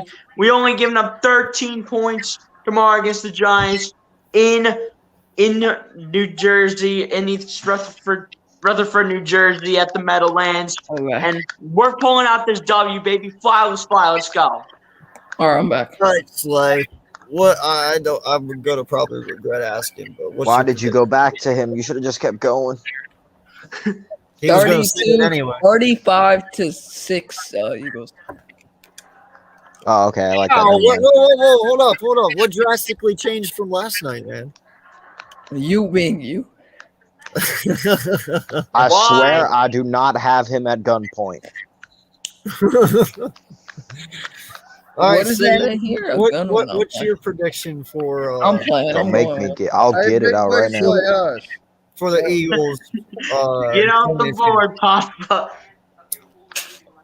Can somebody stop talking? Eagles, go ahead. Uncensored. I I'm not was saying, censored. what's your prediction for tomorrow's game, Eagles Giants? Eagles. Let me see. Eagles 28, Giants 21. By the way, uncensored, that's not my score. I was just playing. So what is it? It's probably gonna be like 28 to 22 Eagles. Eagles 28, Giants 21. Final. And by the way, to every Giants fan and Joel, I told him that the Giants were going to win. I changed my pick to the Eagles. So at the last second, I changed it. At the last second, I changed my damn pick. So hopefully, Oh, Duncan, right. Oh, man. Yo, at least I'm not the only one that heard that shit. Right? Facts, Duncan. Is the trailer? Is that trailer big play stay rooting for the Giants? What the fuck am I crying? Man, leave me alone, bro. I'm not I rooting for the refuse. goddamn Giants.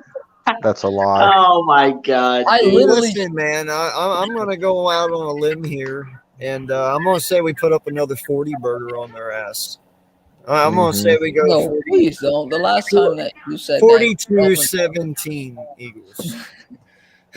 Burgers. I have a question But for the the last time we Giants. put up I a 40 have a bomb on a question for the team was Giants last fans. week against New Orleans. Rules uncensored. Whenever the whole panel picks the Giants to lose, the Giants win. So if this happens again, I'm gonna have to keep picking the Giants to lose. Well, what's your score for tomorrow? I don't think I asked you, did I? 28-24 Eagles. Okay. Yeah, you better not win after the whole panel just picked it.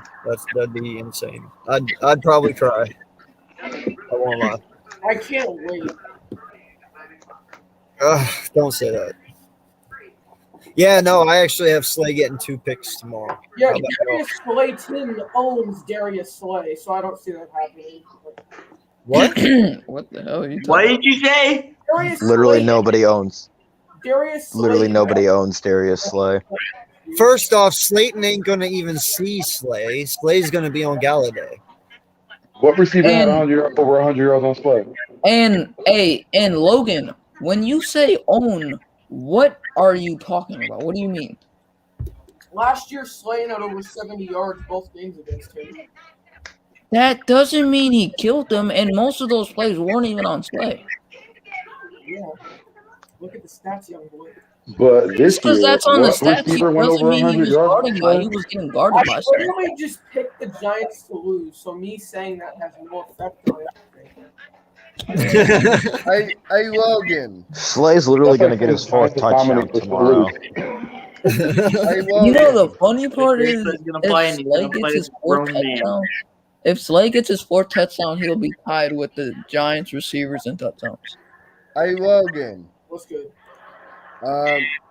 How good is that Giants guy that you trade to the Titans? How good is he? What guy? That went The to the Titans. He's talking about Logan. Dory Jackson. Oh, How Dory good is Dory Jackson? he sucks, to be honest. He's been giving up big plays all season. He also didn't trade. He left Tennessee and signed with New York. Yeah. He's okay. He's been picking it up these last few weeks, but in the beginning of the season, he was getting torched.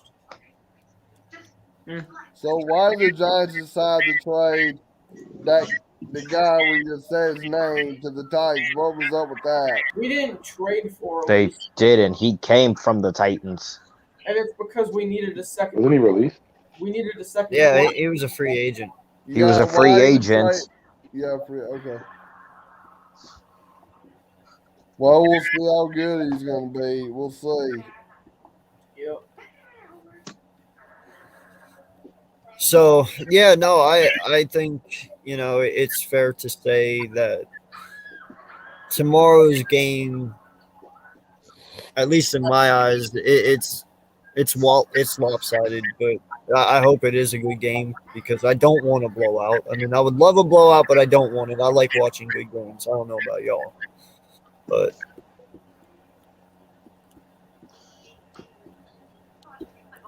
My only worry, as I mentioned before, is that the Giants have a knack of having other teams play down to their level. I hope that doesn't happen for us because if it does, we'll be in serious trouble. Yeah, no, this is definitely you can't lose this game. There is a no lose clause here. I mean, There's just no reason to lose to the Giants, man. yeah, There's just no reason to lose this. especially when Dallas just lost, dude. You need Thank this leg up. you. Okay. So And even though I say it might be premature, for this team, if they want to make the playoffs, they know these next 6 games have to be wins. You know what I mean? Like they know they have to go all or nothing because it's by a slim margin that they'll get in. If they can win all 6 games, which I'm not saying that they are, if they can, or if they can, be 5 or 6 or 4 or 2, or excuse me, 4 or 6, it'll benefit them. But again, it's on how this team plays in these next upcoming games that we'll finally know what we have. This Giants game is the first step. If we falter, then it's like everything we've been building up. Basically we're taking 2 steps back. We gotta go to the starting board again. But if we continue playing well, then again, we continue on that path, and it only looks, good for us. Again, I'm not saying anything about playoffs, but it's in the right direction. We're still headed in the right direction. That's where we want to be. especially going forward into next season. Yeah, no, I totally agree with you. And before we get to randoms question here, I want to ask you, Logan, what's your stats for Daniel Jones tomorrow? 250 yards, 2 touchdowns, and 2 picks.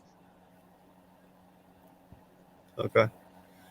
So Saquon is out officially tomorrow, right? No, he's playing. He is playing. Yep. Do you have stats for him? 13 rush attempts, 72 yards, and a touchdown. How about Galladay? 8 targets, 5 catches, 60 yards, and a touchdown. Birdman. What's going on, Birdman? What's up, What's Birdman? up, fellas? What up, Good, Birdman? Birdman. Is Philly Foothills in here? He left. Nah, No, he left. Oh, that's all right. That's all right. I thought I heard him. Yeah, Hey, but we got the West Shepard. back. We got the West Coast back. Yeah, we got the West Thank in you here for coming now. through. You know, we need that representation from the West Coast. Now it's just East meets. Bro, in the summer, it's always lit in the summer though. Man, So, I got a bad feeling about tomorrow, guys, and this usually this doesn't happen, man. But when I get this That gut might just instinct, be indigestion. Don't worry about it. usually it always hits right. I think that I actually had a splitting with the Giants before the season started, but I feel So that did I. I had a splitting with the Giants as well. I feel that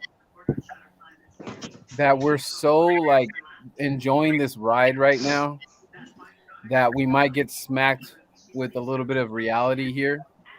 And I know how bad the Giants are right now and everything, the whole 9. But due to the circumstance, I feel that the Giants are going to be just a little bit more excited than the Eagles. But I am hoping that I'm just dead wrong and that we just can continue to enjoy this ride. But I think we might be in for a rude awakening tomorrow, and I don't like this feeling right now, dude. That's Bro, exactly real quick. bro, you really Real know how quick, to you get said- behind. Real quick, you said it was a feeling you had in your stomach. No, it's I get this weird feeling sometimes in the season, and I thought for sure I thought we were going to beat the 49ers, and then on my way to the game to go watch it, I had this feeling of like something bad was going to happen, and sure enough, something bad did happen. So I haven't felt it any other games, but this for some reason, even I've been listening to AK, and AK is just so like, dude, we're gonna destroy this team, and I get it. It makes sense to me, but I think that tomorrow we might be in for a rude awakening. That's exactly how I felt yesterday. Again, I think that might just be indigestion. Jesus. Yeah, I picked the Giants yesterday. Yeah, and I picked them yesterday, but I changed it today. Like Well, like I said, remember I picked a splitting with them. So would you rather we beat them at home or we beat them at their home?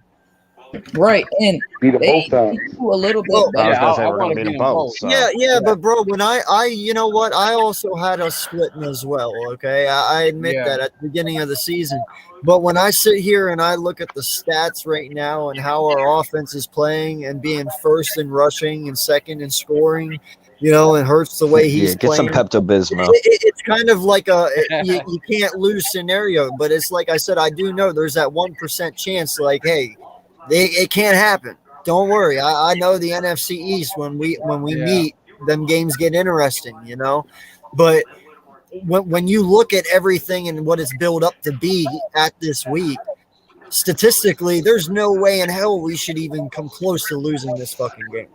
Yeah, I got you, but the thing is that do we have that right to be kind of like right now? I feel that AK is on a surfboard and he's just riding that wave. Like he is just basically like Somebody's got to keep it going, man. Yeah, So yeah. I'm that We dude. know AK is riding that way. AK, I thought we were a team. Yeah, Hey, you're I right thought there we with were a me. team, AK. You know what? Even though I Yes, ride sir. that wave, though, Birdman, We I'm ride it still on- fucking realistic about it. And I yeah, do admit I when got I you. fuck up. I mean, We and riding on that surfboard yeah, together. you're not totally. I mean, it's not like what you're saying is like insane or something. I mean, the way this team is just kind of gelling, you're totally right. But I don't know. I just feel that when things feel too right, something. Oh, my Philadelphia Eagles always kind of do this to me when things feel too right. But I hope I'm so wrong, guys. I just hope that we're celebrating and we're one game behind Dallas, dude. I mean, I'm gonna be celebrating, and I don't know who's gonna go live stream it or whatever afterwards, but I just That would want be to me, celebrate. sir. That would be me. That'd be I Vic. wanna, Yeah. That I'm would be gonna, me. I'm gonna pop That's the my area of bottle. expertise. Hey, real quick Birdman, though, I that's what want I've to been say saying this. all week. I do give you props for that, Birdman, because I will say this. I do give us a hiccup. I do have us at least losing one game before the end here, which I think we can get away with losing one. I'm not sure who it's going to be against, and I'm not sure when. But Washington. I'm damn sure 99% it's not going to be this week. I think Birdman has that feeling like he about to be set up for a trap game. I think that's where he is. And I do think we get one, but I don't think it's this week. It better not be the Jets. No, I don't think yeah, I don't think think it's I Jets. think it comes against Washington. Yeah, it's got to be I Washington. think he against them, not the Jets. Yeah, I think But like I said, I'm hoping that all I our also division have a games, we feeling take care of that it. it's going to be against one of the Washington games that we play. I think it's going to be the second Washington game, And the one this we is tank this on. is the other thing. I mean, this is going to be, Jalen Hurts. I mean, as far as the division goes, this is going to be a huge game. Daniel Jones is 3 years in. He has the chance to just I really want a rematch with Dallas. I hope that game means something. I'm hoping for that. We're going to be rematching them week 18. But depending if they have their stars or not, depending if they lock up the division, but if they don't, they're going to be playing pretty much everybody that is They're gonna have to available. lock up the division. No matter Listen, this is exactly the way I see it panning out. Okay, week 17 when we play Washington, Dallas is going to fall off here. We all know it. We all expect it. It's what they do. Okay, week 17, we're going to go into that game against Washington, and that's going to be for first place, and that's when we're going to choke. Okay, for first, and then week 18 is going to be when we come back and we win against Dallas for the division. We should have had the division the week before, but you're going to get your fucking choke right there on the Washington game right before week 18.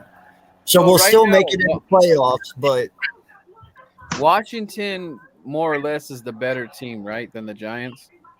Yeah. yes. I would say Okay, so but like I said, before all this stuff happened, before the season started, I had a splitting because there's a lot of factors going into this game. I believe Joe Judge is probably going to call the best game of his life because all that stuff he talked crap about us about throwing the game or whatever. They were 6-10. How do you want to get into the playoffs at 6-10? I don't know, but they've been crying, dude, and we stole Devontae, so and it's the Michael Strahan game and the whole nine, so it's all set. I mean, this is what I don't want to happen. Remember, the Rams were supposed to beat the Niners like nothing. They go into San Francisco Stadium, and San Francisco just mollywopped the Rams. Right. Yeah. And I don't want them to have any kind of energy like that. I don't believe in Daniel. I've been saying that since the beginning. I even called that Jalen Hurts is going to be a better quarterback than Daniel Jones when I argued with Cop Pizzle. And, right now I'm already hearing Giants fans kind of contemplating Russell Wilson. So that would make them a little worse, by the way. Well, but see, Birdman, this is my question to you, bro, and this is what I've always been looking at the last couple of days, and this is why I kind of talk my shit because, when you look at their offensive line, our defensive line, and you look at our defensive line and their offensive line, I get it. You can get beat by teams who have less records than you. But even Logan will tell you there is literally no one on this fucking side, either side of the ball, that are big names that even compared to even like Hargraves or Cox or even Barnett and Sweat at this point. They're all just a bunch of how do you put it, Logan? Well, no, Leonard Williams is a monster, and Aziz Ojulari and Xavier McKinney are both monsters, but that's all we have on defense. Ojulari's not a monster. He's a good player. I'll say this: the Eagles can only stop themselves from winning tomorrow. Right. Exactly. They're not going to do anything with the Giants. Exactly. It's going to be the Eagles. Either we step in front of ourselves and we trip over our foot, or we're going to have a dominant win tomorrow. And that was kind of my point, Vic. Like, if you look at this, they don't match up. I mean, you literally should be able to run the ball. You ran the ball over 200 yards on the number one rushing defense. You should be able to run the ball 300 yards on this fucking defense. You get what I'm saying? There's a but, though. Jordan Howard is not playing in this game. And I know that doesn't bug me, though, man. That doesn't bug me because even Logan and we discussed it at the beginning. These guys can't tackle. All you literally have to do is hit your gaps and run your routes as a halfback, dude, and they'll fuck up. These guys do not fucking tackle well at all. Well, there's one, exactly. There's one player that let Tom Brady, a 44-year-old QB, scramble on them. I'm not worried about them. I get where Birdman's coming from because, it's any given Sunday. I mean, plus we got Boston Scott. This is a division game. Yeah, and we also have the Giants killer. Hang on. Thank you. It's a division game and it's always close. So I get the apprehension. Again, I even said it could be a trap game. And hey, like you mentioned before, this is Michael Strahan's retirement. But guess what? He's caused a lot of pain for this team. We're about to get some back. We're gonna ruin this day for them. I'm telling you. I know you got that upset feeling. You feel like you feel in the trap game. It ain't gonna happen. With their injuries, where we're at, how the coaching staff has been performing lately, that would be a regression if we lose. That's basically what happened. Here's the other thing, Vic, and I want you guys to think about this too. Miles Sanders worries me because he dropped the rock twice, and those are game changers. You can't drop that rock in the Giants Stadium. You cannot let this crowd get involved. If you let this crowd get involved, it is going to be, a one and done for us. We're gonna lose that momentum. We don't need to lose, and I want Miles to step it up here because I'm tired of backing up Miles Sanders and he goes and does something dumb. I'm sick and tired of it. So I just, like I said, guys, I hate this feeling. I just, everything just seems too nice to be, I still feel it's going to be a close game. I think I was having us win 21-17 or 19. But still, there might be just a stupid thing that we do where we just literally shoot ourselves in the foot. And Daniel Jones, I know we're talking to smack about him, but that guy likes to play against the Eagles. Right, especially in the running game. Yes. He knows how to kill us in the running game. And Davion Taylor missing, I want to see what the replacement is going to be for Taylor because that's going to be another factor too because he's been playing pretty good back there. Bradley, probably. It's got to be Bradley. I hope they mix in Bradley and I think Jackson? Is the other guy? Patrick Johnson? Or is it Johnson? Johnson, yeah. Yeah. For sure. But what's up with my guy Stevens? Not playing. How come he's not? Yeah, that's what I'm saying. What's up with our guy Stevens? Yeah. I don't know. He's on the practice squad. I don't know what Toby Stevens is doing, dude. I don't know what he's doing. It may be time to get a healthy mix, a little rotation. Maybe time to unleash the man before game.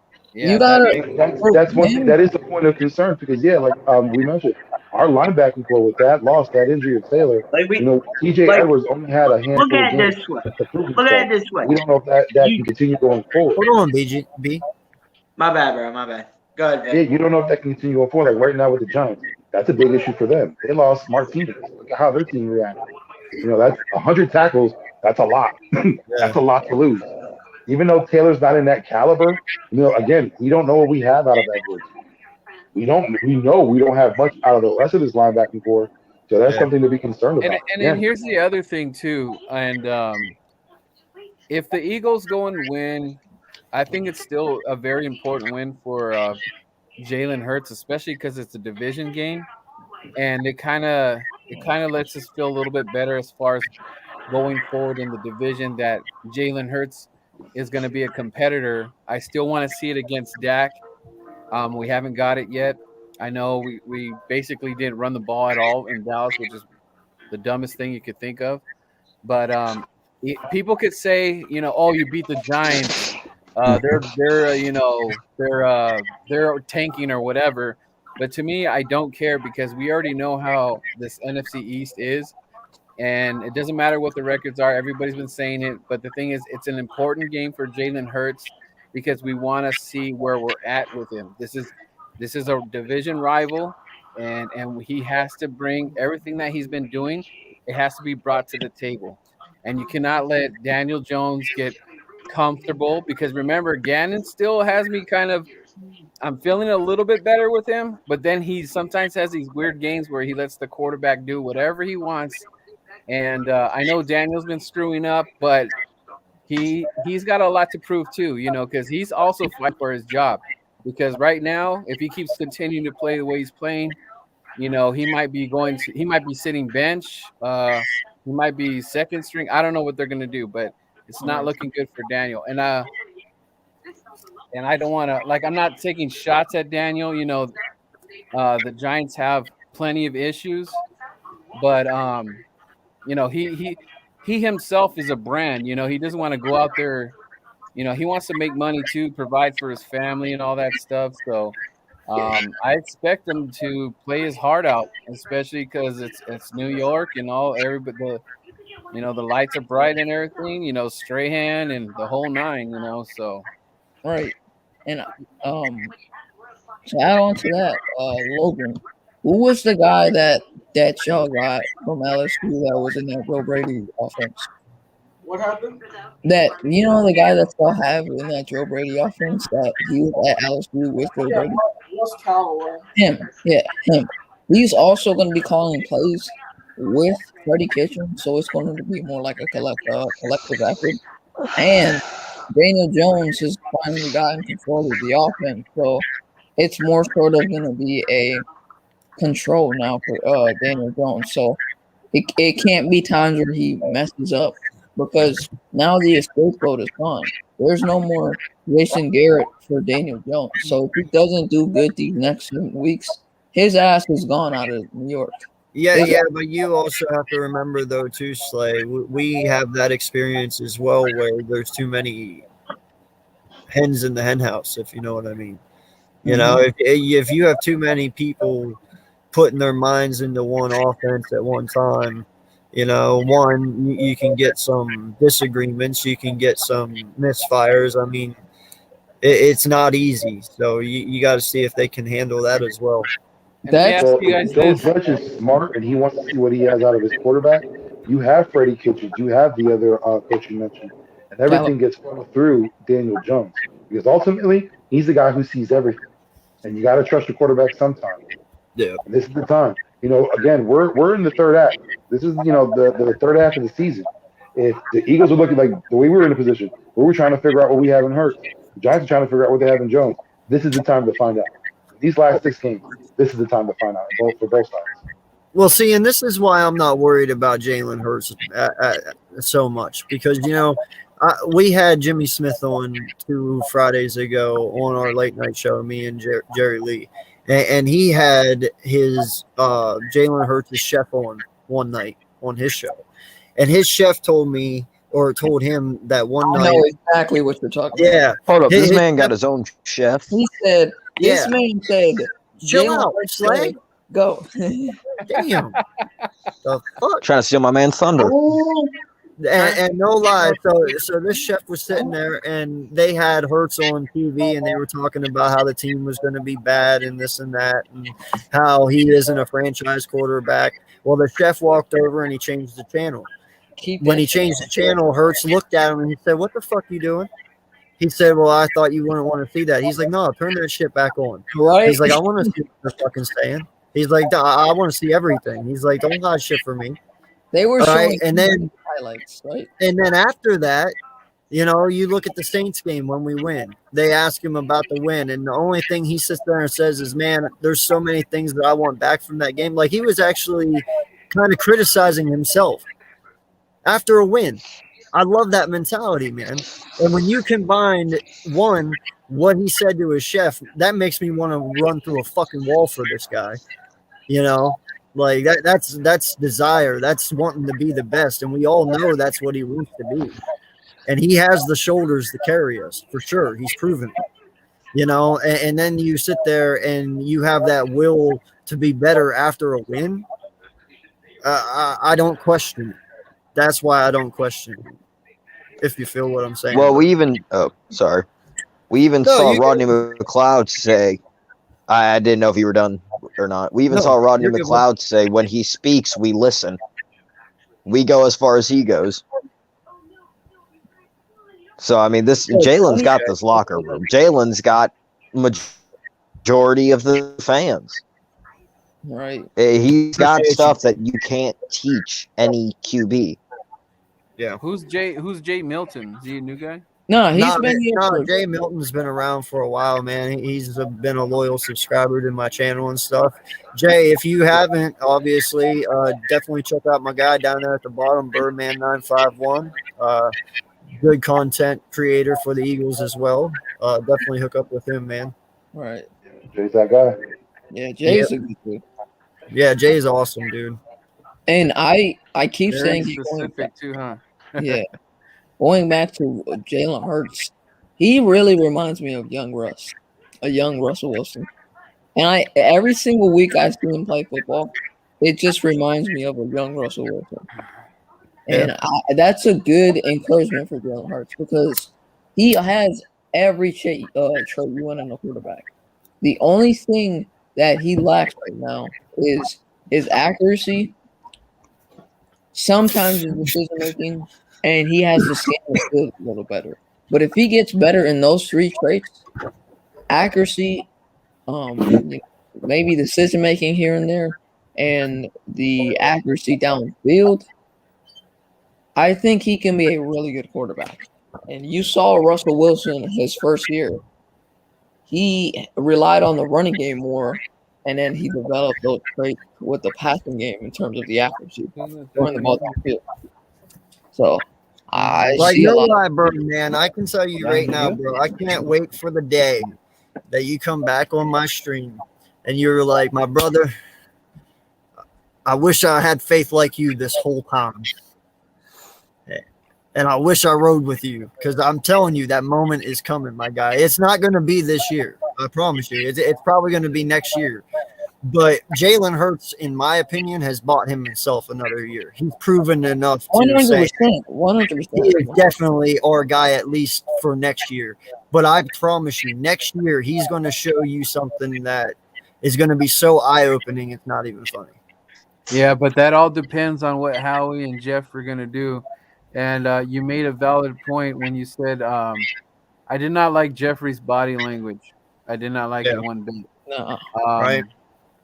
So that's very concerning because that doesn't make me feel comfortable with his draft.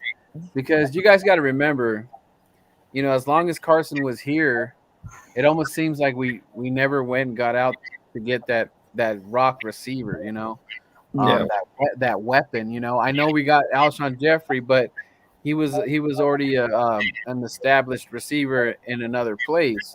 And it just seems like we never really went to go get somebody out. I know we got Deshaun Jackson, but he was already a little bit past his prime.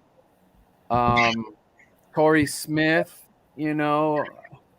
I guess, but like you can go back to the beginning. But the thing is, forget the great Jordan Howard. Not just. But like I said, dude, like this. I know we're praising Howie a lot because our offensive line looks good and this, that, and third. Even Jalen. I mean, now you look about it. If this really works out with Jalen, he made a well decision. Picking him the second round. But the thing is that we got to hit some home runs in this draft, and don't be stupid and don't be cute by going getting a quarterback. even if it's our second string quarterback. Don't do that to us. You could maybe get one in the later rounds if you want to do that, but don't get cute in this freaking draft. You cannot. Has Jalen bought you? Has Jalen bought you another year from you? I mean, he's bought in me the year. It was Sirianni that was I didn't feel like was a right fit for him because the way he was playing earlier. Yeah. I don't know what was said to Sirianni, and all of a sudden, I mean, this I already felt that this should have already been happening. So I just everything kind of just worries me because of all the stuff from the upper management, like the whole passing thing is, So I don't know if they're just maybe they're actually letting. This sounds stupid, but do you think they're actually letting Nick Sirianni coach the way he really wanted to in the beginning? No. No? No, honestly, I think because, like you said a little bit ago when you brought up Howie Roseman and how he looked, or Jeffrey Lurie and how he looked, I believe Nick's going against the grain at this point. And like I said, if somehow, some way, I don't know if Howie has bought on or if he's against it as well, but he's going to ride it out because, hey, him winning's making him look good. But you can tell on Jeffrey's face, man, he was not about what was going on. I mean, usually, you can even look at Jerry Jones when Dallas is winning, man. He's fucking up there kissing babies, smacking hands, and fucking having a party, Dude, this guy hey, showed no fucking emotion. And it's like, dude, you could tell that's not how he wanted to win. Dude, I think for Sirianni, a lot of it had to do with the fact that he was learning. Like he had his training wheels on. A lot of it had to do with maybe it could have been pressure from the front office. But when I look at this team, honestly, I look at this team kind of like that movie Major League, where it was the team against the ownership. And little by little, they were chipping away at ownership and showing them that no matter what they threw at them, in spite of them, they're going to continue to win. And that's what I see out this team. Despite whatever the owner of the front office is trying to do, however they're trying to mold this team, this coach is taking it upon himself and saying, I'm going to hold my career in my own hands. I got to do what I got to do to win these games. Because if I don't, I'm not going to be here long. Jalen Hurts sees it same way too. I need to do what I need to do to be the best player I can be to stay and lead this team. Because he even said it. He sees it as a privilege and an honor to lead this team. When a quarterback says that says a lot about him. Because he knows the responsibility leading this team, what it is on him, and how he has to perform. So I think for us, that's what it is. It's like us against ownership in a way. If that's the case where Laurie is sticking his nose where it doesn't need to belong. I think they'll be winning in spite of him. AK, it's funny, dude. And real quick, Birdman, before you go, and just on top of that, I believe right now you're looking at, no lie, I know Nick gets a lot of credit for it, but I believe you're seeing a full-blown Shane Steichen offense at this point. I don't believe this is a Nick Sirianni. I believe this is a full-blown Shane Steichen run-heavy offense. I'm just saying that. I was gonna say that it's funny because when you go back to Lurie's face or whatever, he kind of looked like Scrooge McDuck or something like that. I was like, "What's wrong with him, dude? We're winning." Right? Yeah. Well, it could have been like they were out of wall and he got upset. Yeah, there's no happiness. How are you not fucking happy? Your team is up 40 to, what was it, 40 to 24 or something like that at that point? Like, Yeah. I'd be smiling at that point. But no, you were just up there like, I'm like, what are you doing? Somebody told him, like, I told you so, or something like that, and he's all pissed now. And the other, you want to know what's another crazy thing is that Peyton Manning. Wait! Before you go, Logan. I was gonna say for Uncensored, me and Logan, when we were watching the film, when the Broncos game, when we were watching the film for that game, Jalen Hurts and the Eagles offense when Nick Sirianni called the plays, it was more sort of tripped offense. For Shane Steichen, he's more of like that clean and then run. That's what the difference between both offenses. There's more. Plus, I also believe bringing down Johnson to the sidelines has helped a lot. All right, please call Logan. Go ahead, Logan. Yeah. I was gonna say, isn't it funny or ironic that Peyton Manning is texting Jalen Hurts and Right.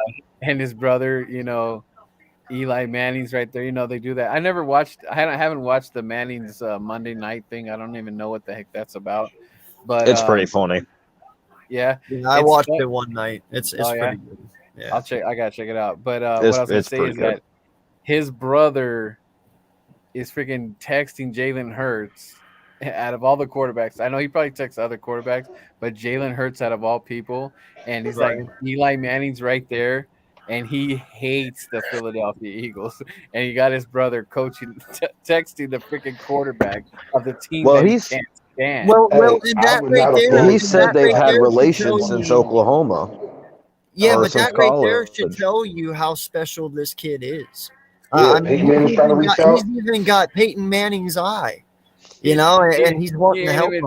Why don't he text Daniel Jones? Because it's Listen, I'm Daniel hoping Jones. Peyton keeps the line of communications open with Jalen, Daniel Jones. especially in the offseason. If Peyton Manning is someone that Jalen Hurts can bounce ideas off, or just talk about the game of football in general with, man, that's great. Did someone just get robbed? Jesus What's Christ. going on? What just happened? Do we Who's got to getting call raided right now? 911? Oh my God. I swear, okay, listen. I swear I do not have any of the guns out. It is not me. My hands are clean. Yeah, So you but, cleaned your room? That Is was your mom about that- to bust in? man, don't be looking at me. I'm chill. Yeah. Slay, I know you a Detroit fan Slay and you has live in never that even Detroit area. You good? Slay has never seen a gun. Let's be No, honest. Absolutely. uncensored. I have. Slay's Hunting like that videos. one kid that tries to be gangster and he's like, oh yeah, gang, and he's like, but meanwhile it's like he Oh just gets my shoved in so many Yeah. lockers. It's like he's the kid that's gonna get swirly. Like Be that nerd. The nerds Does at the end make the money. So not true. Hey, Whoa, do you see real that? quick, can the somebody hell? take care of that? Look at that. Papa.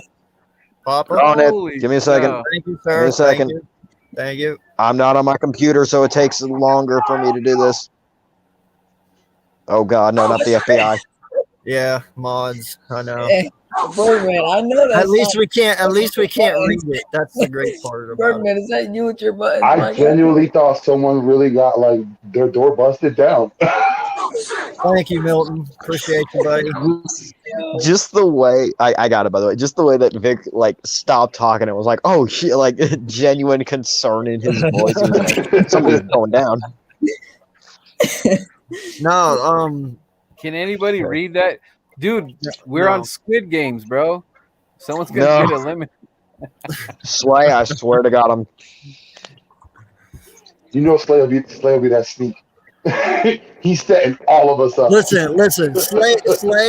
Slay is a lot of things, but I don't think he would take that much time out of his day to waste it doing that. Oh no, we're not talking about that. We're talking about if he was in like Squid Game, what it would be. He would be Man, the. I don't even know how to write that. That's awesome, man. I thought you were just gonna say, man, I don't even know how to write. I don't know. I ain't learned how to read. This Detroit education system's bullshit. Oh my God, man. It's some Oh, bullshit. Yeah, but there's definitely potential with Jalen Hurts, man. Like Can't if do shit in Detroit. he evolves as a passer, that dude is gonna be So it big came man, over. I gotta ask you, what does he got to do yet to prove to you, man? Like, what's he got to do, or is it more of does our team have to improve? Like, what is it? I don't know. I mean, I think everything is in position for him to, kind of batten down the hatches. I guess you would want to say. He just has to. I don't know how long it's going to take on the what is it called when you're doing your first, your second, and your third read. I think he's kind of right there on the progression.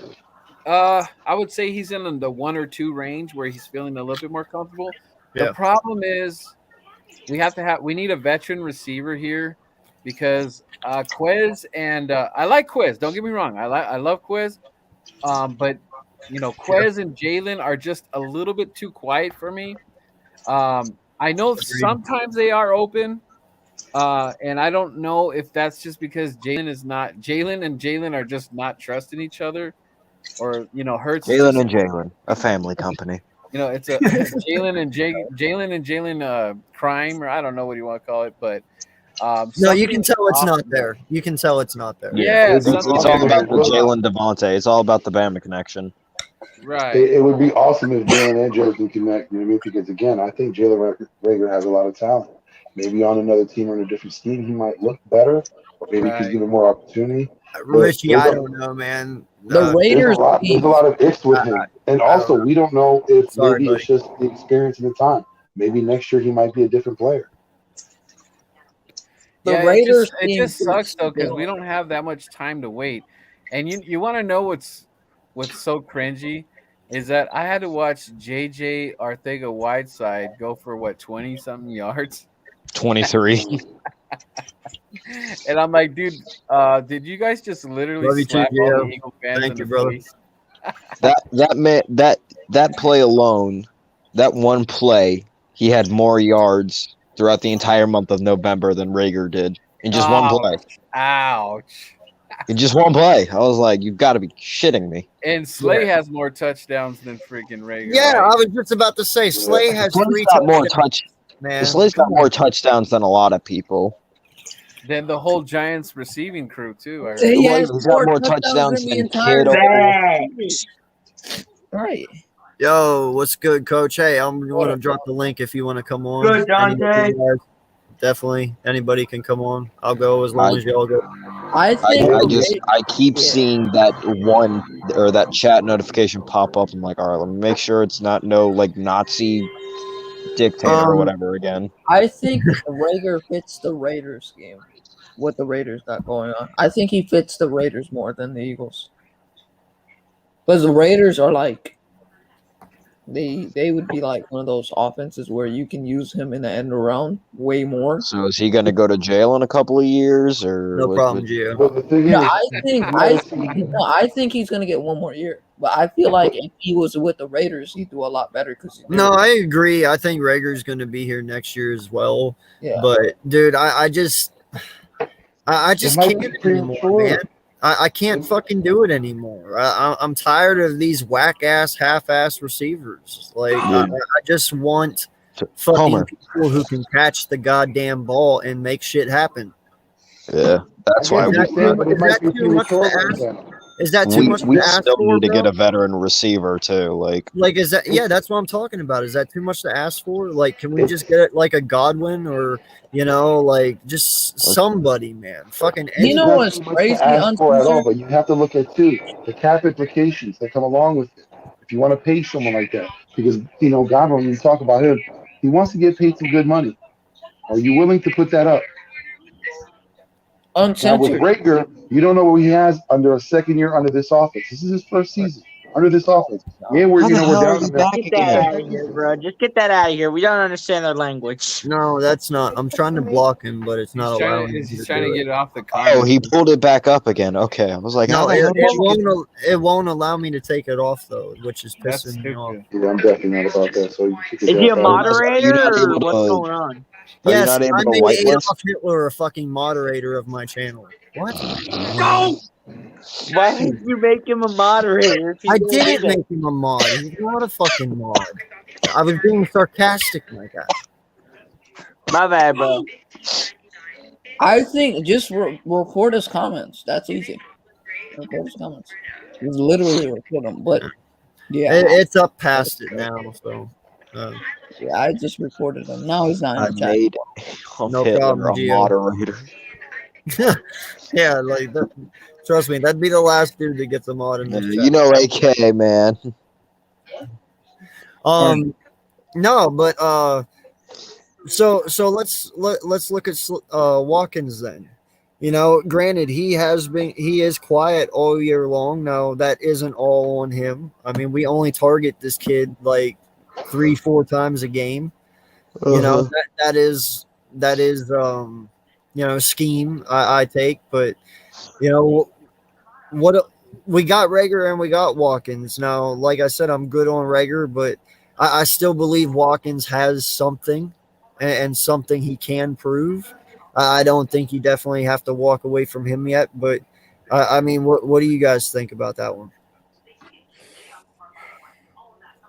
Quezzy? I'm not walking away from Dawkins. He's a great talent. We've seen him play this year. He hasn't been given enough opportunity. Again, like I said for Rager, you're in the second year in this offense. You're going to look different. So for both of them, you can't give up on them. Again, I have more high side with Watkins.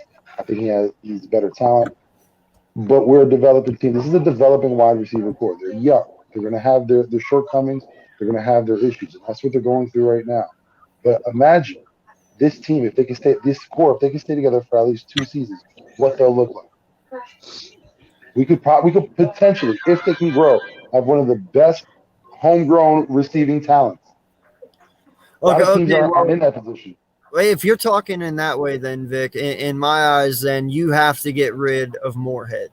Like, you have to give me something better as a wide receiver coach to get these guys to the next level, because you know what? He was here last year and he's been here this year, and I haven't seen that big jump from Rager and them. Now, granted, we've seen it from Smith, but hey, it's fucking Smith. We all expect that, you know, but I agree with Moorhead. I agree with moving on to Moorhead. You guys all feel that way?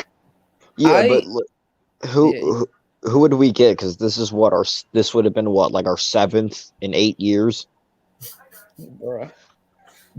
Gio, you tripping? Yeah. 7th in 8 years. Yeah. Uncensored, I think. But that shows you how flawed we are there. Yeah, Watkins, I see more progression, and I think that's something Moorhead has developed well. When he's been here, he's developed Watkins a lot better. I think for Rager, on the other hand, he just doesn't fit the offense that Nick Sirianni has in store for us. It's more sort of a open up the playbook for Rager and use him in the end arounds. Don't put him always deep, because that's not the receiver that he is. He can be that receiver, but he's more of the end around type of guy, the guy that can give you those chunk yards. If you throw it up to him one-on-one, he might go up and get it. So I think Rager is a good player when you use him correctly. I don't think he's a deep ball guy as people say he is, because he's just not.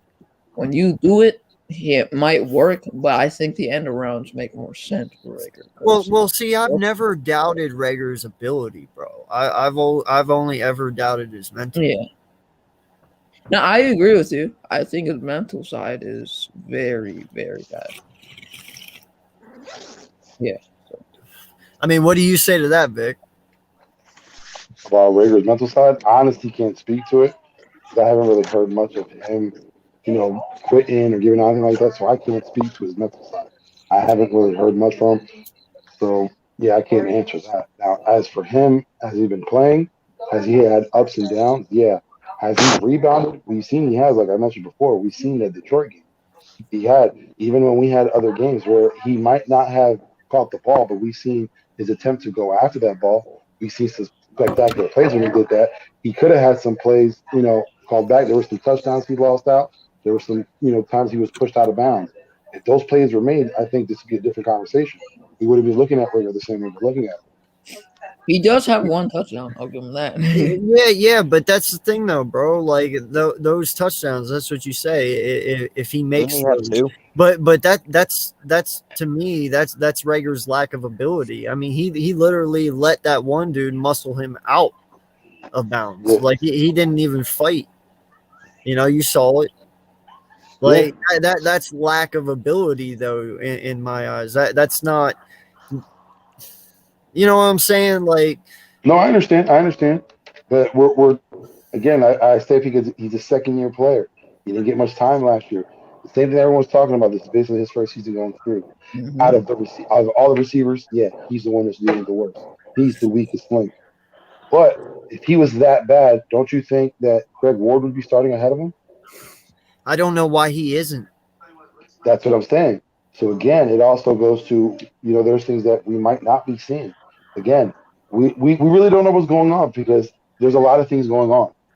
Hopefully, within these next 6 games, like I said, they figure it out. They can spread the ball more. Rager can contribute more. He like I said, he's the weakest link. I'm not going to deny that. He is the weakest link on the receiving board. No, I agree, Richie. Smith did get muscled out of bounds too, but I call that more of a learning curve for him. but he still made a And great catch on the ball. did you see how easy? Did y'all see how easy it was for Marshawn Lattimore to just pick up Devontae Smith? That was. So I think people are making too much of that. You know what I mean? Like, so whatever, what? he can pick him up. But at the same time, did not Smith burn Lattimore how many times? He You did. can pick I'm up, just you can pick saying. up anyone Smith, as much as you want. But you can't hey, keep up with him. I know how good Smith is, but damn, bro, he's skinny as hell. Yeah, he is. You know, that's something he'll build on his frame as time goes on. I'm not too concerned about it. No, you're right. What is that? Well, and it's like I told you, bro. It does not matter about how much he weighs. You got to catch him.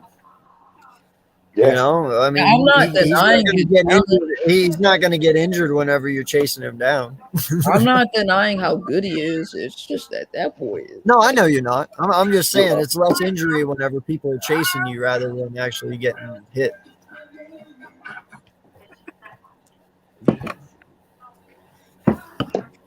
So, did we make you feel any better, Birdman, about tomorrow? No. Well, like I said, think about it this way. Look at the Birdman, Giants. you're Look starting at the to Giants become me. You got to look at the Giants. Nobody wants Look that. at the injuries that they had on this team, the losses that they've had just recently. Then you got to look at the change on the coaching staff that they're going to experience. So there's going to be some confusion on their end. When you look at their defense, they've been on the decline. They've had some losses as well. They're on the decline all around. Vic, it's just like, I don't know what to say. It just feels that this should not be happening right now. Like that we could just basically just just beat them pretty handedly. I'm not asking. I don't need no 40 burger or none of that. I mean, if it happens, great. I just wanted to just be sound. Let's not shoot ourselves in the foot and all that. I don't want to play down to their level at all with all their problems. I just don't want none of that. Like, that's what fears me. If oh my God, you don't know, I'm gonna be so ecstatic if I'm just like so dead wrong. I'm gonna be popping by. I'm gonna drink a whole 12-pack, dude. I'm gonna be celebrating the whole night, dude, because I hate it. I'll be seeing you drunk as fuck. I'll be seeing you drunk as fuck tomorrow after the game, then, my guy. Yes, yes. Let's go. Guaranteed, man. I'll be having the Coronas ready to go. Maybe a couple. Get shots. all your beer. Get all your beer. Hey, maybe I'll drink with you. Maybe I'll drink with you tomorrow. Okay, man. Let's do it. We'll do it on Vick3 at the end of the game. Yes, sir. But yeah, man, I'll be on for the post-game show after the game as well, Vic. I'll be on there. I want to welcome Jay Milton to the show. What's going on, my guy? Yay, money. What's going on, everybody? What's going on, man? Real quick, do want to say I gotta head out because I gotta wake up early tomorrow to go back home. Right, so peace out. See y'all later. Hopefully I'll be there for the post game show. If not, I'll be lurking in the chats. But deuces. Have a good night, y'all. Safe travel. Light the candles, man. The Florida Tigers suck. Put the prayers Florida up. Gators. You are a dumbass, Soleil. I said Tigers. This is why you're going. This is why. No, shut up. This is why you're going to get swirly. Bro, I'm an Auburn fan. Bro, my kid's gonna beat your kid's ass. I just imagine him choking the. Holy shit, he's going there. My kid will beat your ass. Right? Night. All right. Good night to everybody except Soleil. Florida. Take care, Papa. Say what? Get out of here. What, bro? So Jay, I gotta ask you, my guy. You have not talked yet since you came on. How you feeling about this game in less than 24 hours here? I feel really good because it's the Giants, but then I feel bad because it is the Giants and it's a division rival, and we tend to split, but we tend to beat their ass at the same time. A lot of mixed. It's a lot, but in the end, I do think we will win, though. I got you, Dad. I'm not gonna rip the box. You have a score prediction? You need the knife. Like Knife, 31-17. Careful. Maybe 13, depending on how stifling the defense is. Okay. Yeah, so you're right around my area too. What does that say on your hat? Is that a Jalen Hurts hat? Yeah, it's No, a new hat from LB. oh, The Rents Oh, Do okay. Dad. I'm trying to see the. I thought that I'm was trying to actually see a it. Seattle Mariner hat. To be honest, it kind of Yeah, looks like a that does look like Mariner. a green Seattle Mariner hat. What up, bro? How you doing? Yeah, I just couldn't tell what that was. I don't know why they make it so small, even though I zoomed in on the picture. Ah, Wow. bro, I hate when that happens, man. So what are we expecting from our offense tomorrow? I mean, yes, we expect the run game, but does Jalen get over 200 yards passing tomorrow? What do you guys think about that? I haven't watched a lot It'll be of close. Giants tape, but I heard someone earlier, a Giants fan, say in a live stream. I've been lurking, I've been lurking a lot of Giants versus Eagles live stream these last couple of days, and all the Giants fans keep saying that they don't allow passes over their head. They tend to play that cover soft shell that we've been playing. Yeah.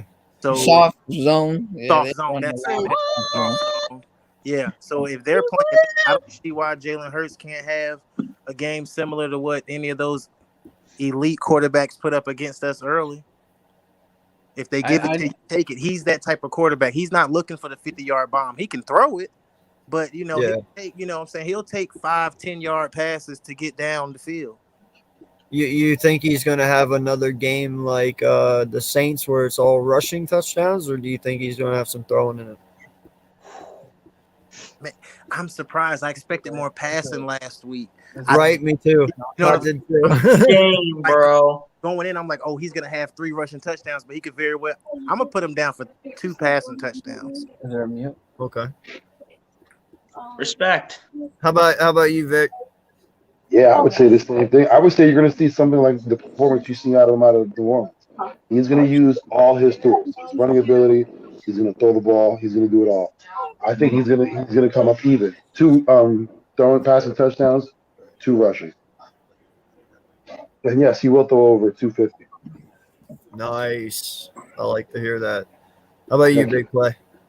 I think he's gonna have 263 yards, 1 touchdown, and 1 touchdown rushing, 1 throwing.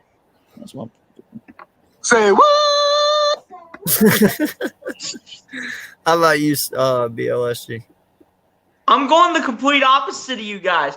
I said in my preview for my hot take, I said that the Philadelphia Eagles would have more rushing yards than Jalen Hurts would have passing yards. So that would mean that Jalen Hurts, in terms of the rushing, Miles Sanders, Kenny Gainwell, and Boston Scott, all 4 combined, will have more rushing yards than Jalen Hurts, because since this running attack has been so good in the past few games, and this is how we should have been playing it all year, I think that this Eagles rushing attack does keep doing its thing, but I will say that Jalen Hurts will end up having somewhere around maybe 230 passing yards, maybe 220, somewhere between 220, 230. I'm not going around 250. I think Jalen Hurts might still need to learn a little bit, even though he is kind of mastering what he needs to do in terms of both sides of the ball, in terms of passing the ball and running with it.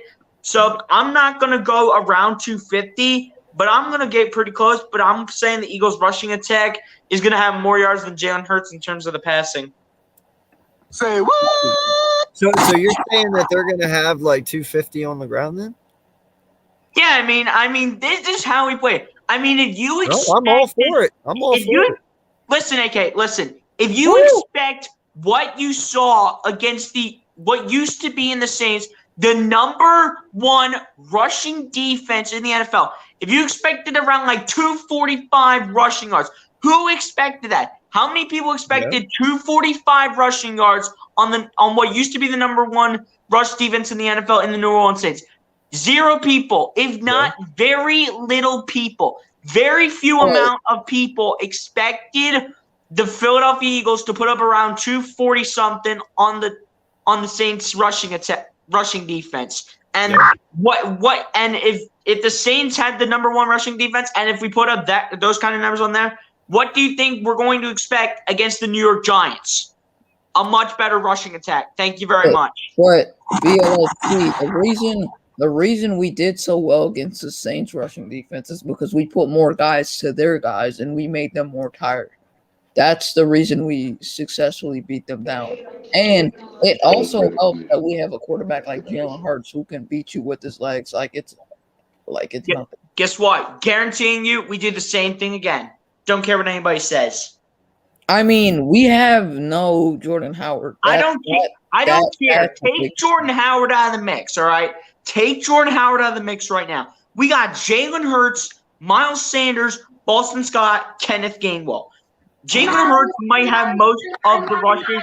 Miles Sanders is going to get some too. And Boston Scott, the Giants killer, and Mr. Kenneth Gainwell, they'll all have their rushes, all right? But they'll all be doing their magic, all right? Jalen Hurts will be doing his thing, rushing for a bunch of yards. He might have a big amount like he always does because he's so mobile and it's very hard to catch him. Boston Scott, the Giants killer, I feel like he can have another one of those big games. In terms of what he needs to do in terms of running the ball, by the way, he's still the Giants killer, and I don't care if it's in terms of rushing or receiving, he will always be the Giants killer for life, and I don't care what anybody says. Kenneth Gainwell, despite the fact that we did not see him last week, I still think he can get a few yards on the ground. And then Miles Sanders, as long as the kid holds onto the ball and does not screw it up and fumble it like he did last week against New Orleans, it's going to be a successful rushing attack. And I think my hot take can be correct. Hit us with some of that West Coast bird, man. Thank you for your patronage. Yeah. Some West Coast music? No. Your prediction, what we've been talking Oh, my bad. No, that's okay. I was ready to play some jams. So I think Jalen is going to have a $150, 200 pass, and I want to say 60 rush, and I think he's going to get one rushing touchdown in this game. The Giants also run soft coverage too. They run soft zone, so there's going to be more times where Jalen Hurts stands back in that pocket and just doesn't let one rip down the field, but he sees check downs and those tiny plays to Boston Scott or Rager or Watkins on those little trips plays, because we know Nick Sirianni is a big trips guy. I've seen that a lot on film. He loves trips. That's one of his best formations. And I expect a big game from Dallas Goedert. Right. So I expect a big game. Yeah. Goddard's gonna have a pretty big game. But that's listen, Bradbury isn't on there. On mine, I am going to say we win 38-17. Okay. For mine, Jalen Hurts, man, I think he's going to have probably 85 yards on the ground. I'll give him 2 rushing touchdowns, 1 passing. Probably, I'd say 175 yards, 180 yards passing. And I'm going to say Miles Sanders has a 150-yard day. Damn. And he gets 2 tutties. Damn. God, good. Damn. You think they defense is a joke? Oh my God. I love it. I'm telling you, bro, this is Miles Sanders' game. I love it. I love it. That's right. I love it. Yeah. Dead man walking. I still feel like the loss of Jordan Howard, Birdman mentioned it earlier, is going to hurt us a lot, though. I really feel like Miles Sanders is going to be just fine. I get that, but when Sanders fumbled last week, he was taking out the game. Bro, if you look back at every game Sanders came back from injury on, he fumbled the first game, and every game since then, he is fine. He doesn't. I'm saying when he fumbled last week, they took him out the game to bring in Jordan Howard in, and he got us some of those positive yards. And when Sanders got back in the game, he got a little more he kind of got his confidence back. Yeah, and that's what I'm But he's saying. slow. Evidence shows he gets sloppy on his first, 10 carries when he first comes back from injury, but after that, he's pretty much lights out. So I'm not worried about Miles. He's going to be prepared to come in. He's going to be ready to go. Trust me. I mean, you got to think about it, man. This kid, in the end, ultimately is fighting for his job as well, and he understands that. He ain't stupid. He knows halfbacks are a dime a dozen in the NFL. And he knows his job can easily be replaced tomorrow. So he's got shit he's got to prove, and not just that, but he wants his second contract, does he not? Right. And at the end of this year, you better be on your P's and Q's and on your A game, because you know what, if we make the playoffs, a lot of this shit might ride through Miles. So Yeah, even though their boys can't tackle on that defense for the Giants, some of those guys, most of those guys actually, they can't tackle some of those guys at the linebacker position for them. They do punch the ball out very well. So that's the only thing I'm concerned with. But we do have Boston Scott, and he can give us those chunk yards, especially with those little, crossers or maybe sharp. I just think Miles will be prepared, man. I don't think we'll have an issue. I really don't. You know what I noticed on film with Jones when I was watching it with Pat yesterday for the Giants? Daniel Jones the Bucks game? He stood in the pocket. The offensive line protected him super well. Like, I know they have a very bad offensive line, but this one specific play, the Bucks defensive line did not do good against the Giants line. They protected him well. Daniel is literally looking at Evan Ingram. He sees that crosser. He doesn't throw it to him. He throws it to a check down to Saquon Barkley, and it's too low for Saquon Barkley. If it was right at his chest, that's 10 yards. And it wasn't. It was very low. That's why it was like 3 to 2 yards. So there's a lot of plays where Daniel Jones has those crucial mistakes where we capitalize, we might win this game. And I think we are. Daniel Jones just Listen, knew that man, his name came up on Get Up, Daniel Jones, and they talked Daniel Jones, and they talked about him a little bit, and they were talking about, is he the future for the New York Giants? And a lot of them, at the beginning thought he was going to be the next Eli. Well, listen, they even said it themselves. Daniel Jones might be good, but that's all he'll ever fucking be, is just good. He's never going to be great. And if you want to move forward and you want to win, you must move on from Daniel. Now, that is facts. He's never going to be great. The potential is there, but it's never going to get there, because I don't know how else to say it. Maybe somebody else can say it better. But you can already tell. I mean, dude, no lie. He went from throwing, 25 touchdowns his rookie year to throwing 11 last year to only throwing 8 this year. Like, that to me is just fucking you're progressing. That's you're Carson Wentzing, like, no lie. So yeah, like me and Bergen, me and Coach Dante, we were on Two Strings earlier on Saturday, and we were talking about Daniel Jones and should he be going forward for the Giants? And I said, you've seen enough out of Daniel Jones. I don't understand why people continue to wait. Like, I get change would be difficult, and I get the position at the end because they're looking at either the draft or hope for Russell Wilson, and a lot has to go into getting Russell Wilson. We all know New York is his ideal destination, but it's going to take a lot for him to get there. So their option is, do they go to the draft and can they depend on anyone from the draft compared to just giving Daniel Jones another year? That's their position right now. Like, they're kind of like in a lose-lose because next year is his 5th year option, correct? Right. Yeah. Right. Yeah. So it's like you got to sign him and let him go. Yeah. All right, fellas, I got a dip, man. So real quick, it's always go Birds, fly Eagles, fly, and let's just put the midgets away. That's it, dude. Let's take care of business. I know I told you guys how I'm feeling, but it's just one of those things that I hope I'm just totally just off my rocker. It was just one of those weird feelings because we should be able to take care of business. But I know how, I know my birds, man. And sometimes I get too high with them and I don't dial it back a little bit. But there's no reason why we shouldn't take care of business. But, football's football. We don't know how it's going to go. But let's go, birds. And Hey, shout yourself out real quick, man. Go for it.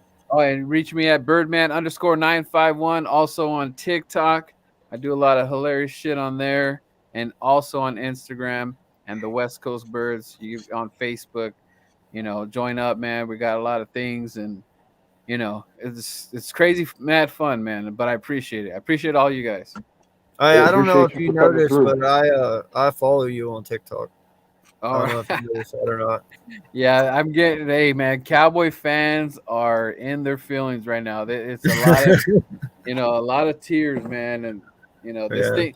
This ever since Thanksgiving, this thing is full of Cowboy tears, and oh man, whew, tastes great. Listen, I told you there is a bottle of bubbly waiting for the 27th year to kick off, and when it does, I will be live. I'm not joking. It'll taste better with an Eagles victory. Oh yeah, it will be delicious. Does every time. I appreciate you for coming through, my guy. I just want to say this before you go though. Rest easy. You know what I'm saying? Like I know you feeling some kind of way. Your stomach's a little trembly. You're a little tumbly in your tumbly, but just rest assured that tomorrow we'll handle business. You know what I mean? We'll come away with the win, no matter what. We need you 100% Jordy. Game tomorrow, Birdman. You got to get some faith. You got to trust this team. We've come from the bottom. Now we're here. Yep. Birdman is in a part of the FU crew, right? Yes. He's 100% on that surfboard with, uncensored, man. I got to be riding that wave, but. Facts. All right, fellas. I'll ride it. I'll ride it enough for both of us, man. I got you. So, all right, guys, we have reached 2 hours and 36 minutes. I appreciate everyone who has came on tonight. Birdman 951, all you guys, Jay Milton, definitely you, man. Appreciate you coming on all the time, dude, and the support you give. Richie MC, Random Anton, Gio, everyone. Philly Foothills, I hope you feel better, my guy. Everything you do for me in this show and everything, much love and appreciate to you, bro. So thank you. Everyone, why don't we go around real quick, give our last thoughts on this game tomorrow. We got less than 24 hours, less than 12, I guess, right? What time is it? We got 13 hours to game time. Oh, 13 hours? Okay. It's 12:10 on the East Coast, so 12 hours and 50 minutes. Yep. So 13 hours till game time here. Close enough. Yeah, just go around, tell everybody how you're feeling, and give yourselves a shout out, and we'll get out of here. BLSG, kick it off. All right, man. You know what it is, man. Feeling good about the Eagles game tomorrow. Definitely think we can pull this one out. And if we can pull this one out on the Giants, that would be great to start off this final stretch for the Philadelphia Eagles this season, man. It'd just be great to pull this one off, man. And as usual, man, it's always fly, Eagles fly. As we all know, it's always go Birds, man. It's always fly, Eagles fly. We're hoping to pull out a win tomorrow. But yeah, man, y'all can find me on YouTube, man. BLSG, search in the search bar if you're already subscribed to me. Appreciate you for doing so. We're on the road to about 230. See if we can get to 300 by the end of the year, but that honestly might not happen because we're right on December. We're right on to December, man. But let's at least get to as close to 300 as we possibly can. But BLSG on YouTube, man. BLSG20 on Twitter, man. Give your boy a follow on Twitter. And as always, man, fly. Let's get a win over one of our division rivals tomorrow, and let's get it, man. Fly. Let's go. Appreciate you for coming on, man. Yeah, no problem, man. Slay. Yeah, you can go find me at Big Play Slay on YouTube. Yeah, I do Eagles content, Lakers content. It would be great for an Eagles win. It also would be great if I can get to 1K, because that's something I've been trying to reach for a minute. We're less than 100 now to a 1K. So, man, let's get there. Thank you for having me on Uncensored. Always appreciate talking to you. It's always an honor talking to you, man. Love hearing other minds. But yeah, y'all go subscribe to me over there. Go check me out on Twitter if you want to. Give me a follow. And yeah. Jay Milton, my guy. What's going on, man? My bad. I had some connection issues, but I'm a dedicated Eagles fan. I just watch a lot of content. I'm not on the content creator stream yet, but I'm feeling real good about this win tomorrow. I'm expecting big games from Hurts and the running back room. I love that we can say the running back room and not pick one guy to really go off, just the running back room in general. 200 yards, 2 touchdowns, that'll work. And then I'm expecting a solid game from the defense. Why not? Why wouldn't Slay come up with another turnover? And fly Eagles fly. Yeah, man. I appreciate it, man. You have been a solid supporter of the channel and all that we do here. So I appreciate the love and support, brother. Seriously. Yeah, hey, no doubt. Oh, hey, real quick, one more thing. If you guys caught it, I can repost it. But there's a video this guy put together, like an 8-minute video of Jordan Mailata just going ham on the Saints last week. You guys should check it out. Definitely send it to me, dude. I want to see that. I will. Yeah. Appreciate you, my guy. So, Vic, my guy. Hey, you know who it is, man. It's Vick3. You see me in the chats. You see me on Twitter. You see me on my guy's channel, always supporting great Eagles content. You always catch me here with my guy AK and Foothills. You know what I'm saying? On the East meets West. We'll come at you live every Saturday night at 9:30, whenever it is. We're coming at you. You always catch me on my show. Vick3 presents the Eagles postgame panel show. So hopefully you can subscribe to my channel. Come through right after the game. Well, I have these gentlemen on, hopefully, and we'll discuss a win tomorrow. And everyone have a great night. Everyone that was in the chat, everyone that's watching, everyone that will be watching. Thank you for coming through. Thank you for supporting. Extend Ben Simmons, by the way. No. Get his ass out of here. No. Tyrese Maxey's the true point guard in Philly. I don't care what anybody says. Yo, hashtag extend Ben Simmons. Listen, Ben Simmons is overlooked. Hashtag Ben Simmons to the Lakers. Hey, isn't Ben Simmons coming back to work because his money getting light? Nah, man, he gonna go broke. We don't care. I don't care. Let him go broke. Ask Kylie for some money. I don't give a shit. Go ask Kylie for some Ben money. Simmons could go broke, man. That's Ben on Simmons him. to the Lakers, though, if he does get traded. Ben Simmons, congratulations. You played yourself.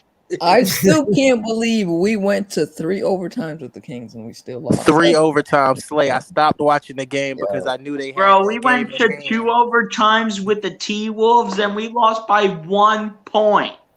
Yeah, it was crazy. Because of a last second bucket by I think it was D'Angelo Russell. Yeah, God, I ain't y'all. Yeah. Yeah, we have the Eagles. Right. Hey, we have the Eagles, man. The Eagles are still alive today. Make a run. Yeah. No lie, man. And my Bulls ain't doing bad either, so I'm a happy man. Hey, they're not doing too bad, man. They're actually not doing too shabby. Man, the season ain't even over yet. The season basically just started. You're damn right it ain't over yet. I was playing well. Yeah, there's enough time for the Lakers to stay out of the playoff race. Oh, my God. I can't say enough about Caruso, though. Kid's a beast. Hey, that's another player we got rid of. The bald-headed genius. Well, listen, guys, I appreciate it, like I said, and I want to end it like this. I have really got to meet some really cool people doing this shit, man. I have, I can't lie. Vick3, he's my dog. He's my brother. He only lives like 3 hours from me. Sorry. Yeah, we thought it was 40. It's actually still. Our geography was off a little bit. Yeah, yeah. But still, anyway, Slay, I always love chopping it up with you, man. Jay Milton, you as well, dude. BLSG, and my brother Philly Foothills from California, dude.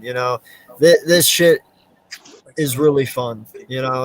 We do this all the time, and you can't ask for anything better. The Eagles are truly a family thing. You know, it's really hard to describe. You can't put words to it, you know, but you know what I'm talking about. So I just appreciate the love and support that you guys give us for the East Meets West, for my channel. It was Uncensored, my boys' channel, Right. Vick3, all of us, you know, we all do appreciate it. So It's crazy how you've grown though. Like I remember the first time you started YouTube, like it felt like a day ago, like literally a day ago. You were having trouble with the like computer and stuff, and then now you're just pro. Now he's like a professional.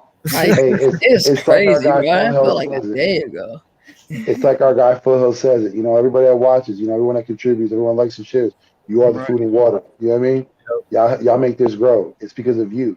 It isn't really Yeah, us. You know what I'm saying? yeah. We try our best. We try to give you good content. We try to, you know, bring up great discussion. But it's all on y'all when you come through to watch us and support us. So thank you. yeah, Thank everyone. I mean, we got families, you know. If y'all don't watch, then I'm wasting my time doing this, and I should just go No and shit, with my dude. kids, No you shit. know. So Mhm. I love the support, and you know, I'm going for 300 before Christmas here. I think I'm at like 264. Oh, you'll So get there. Let's go, I'm AK. almost there. Let's You get know, there, buddy. Come on. AK, I in was stuck 2 on weeks, you should 252 gain for like a long 50 fucking time. subscribers. Yeah, Hey, I'm man, at 68. You know what I'm saying? Try to help me grow. You know what I mean? I'm at 68. That's it. Yes, Big sir. one's trying to Big get Yeah. 100 coming 300. up for you, man. I'm Yeah, about at like 225. no, the I'm grind's at good, 90. man. I know I drop a lot more lives than I do Slay out here content. big time with 1,000. Slay out here big time with almost 1,000. Yeah, Who's that? yeah, no, man, and I know my setback is not dropping the content. You know, I do more lives than I do content, but that's just me. I like doing this. I like chatting it up with Mhm. y'all. You know, and it's how I learn football. I like learning all different perspectives because you get ideas from other people, and that's how you make your own assumptions. You know, so And we get to Right, discuss right. football with, you know, other people that we wouldn't.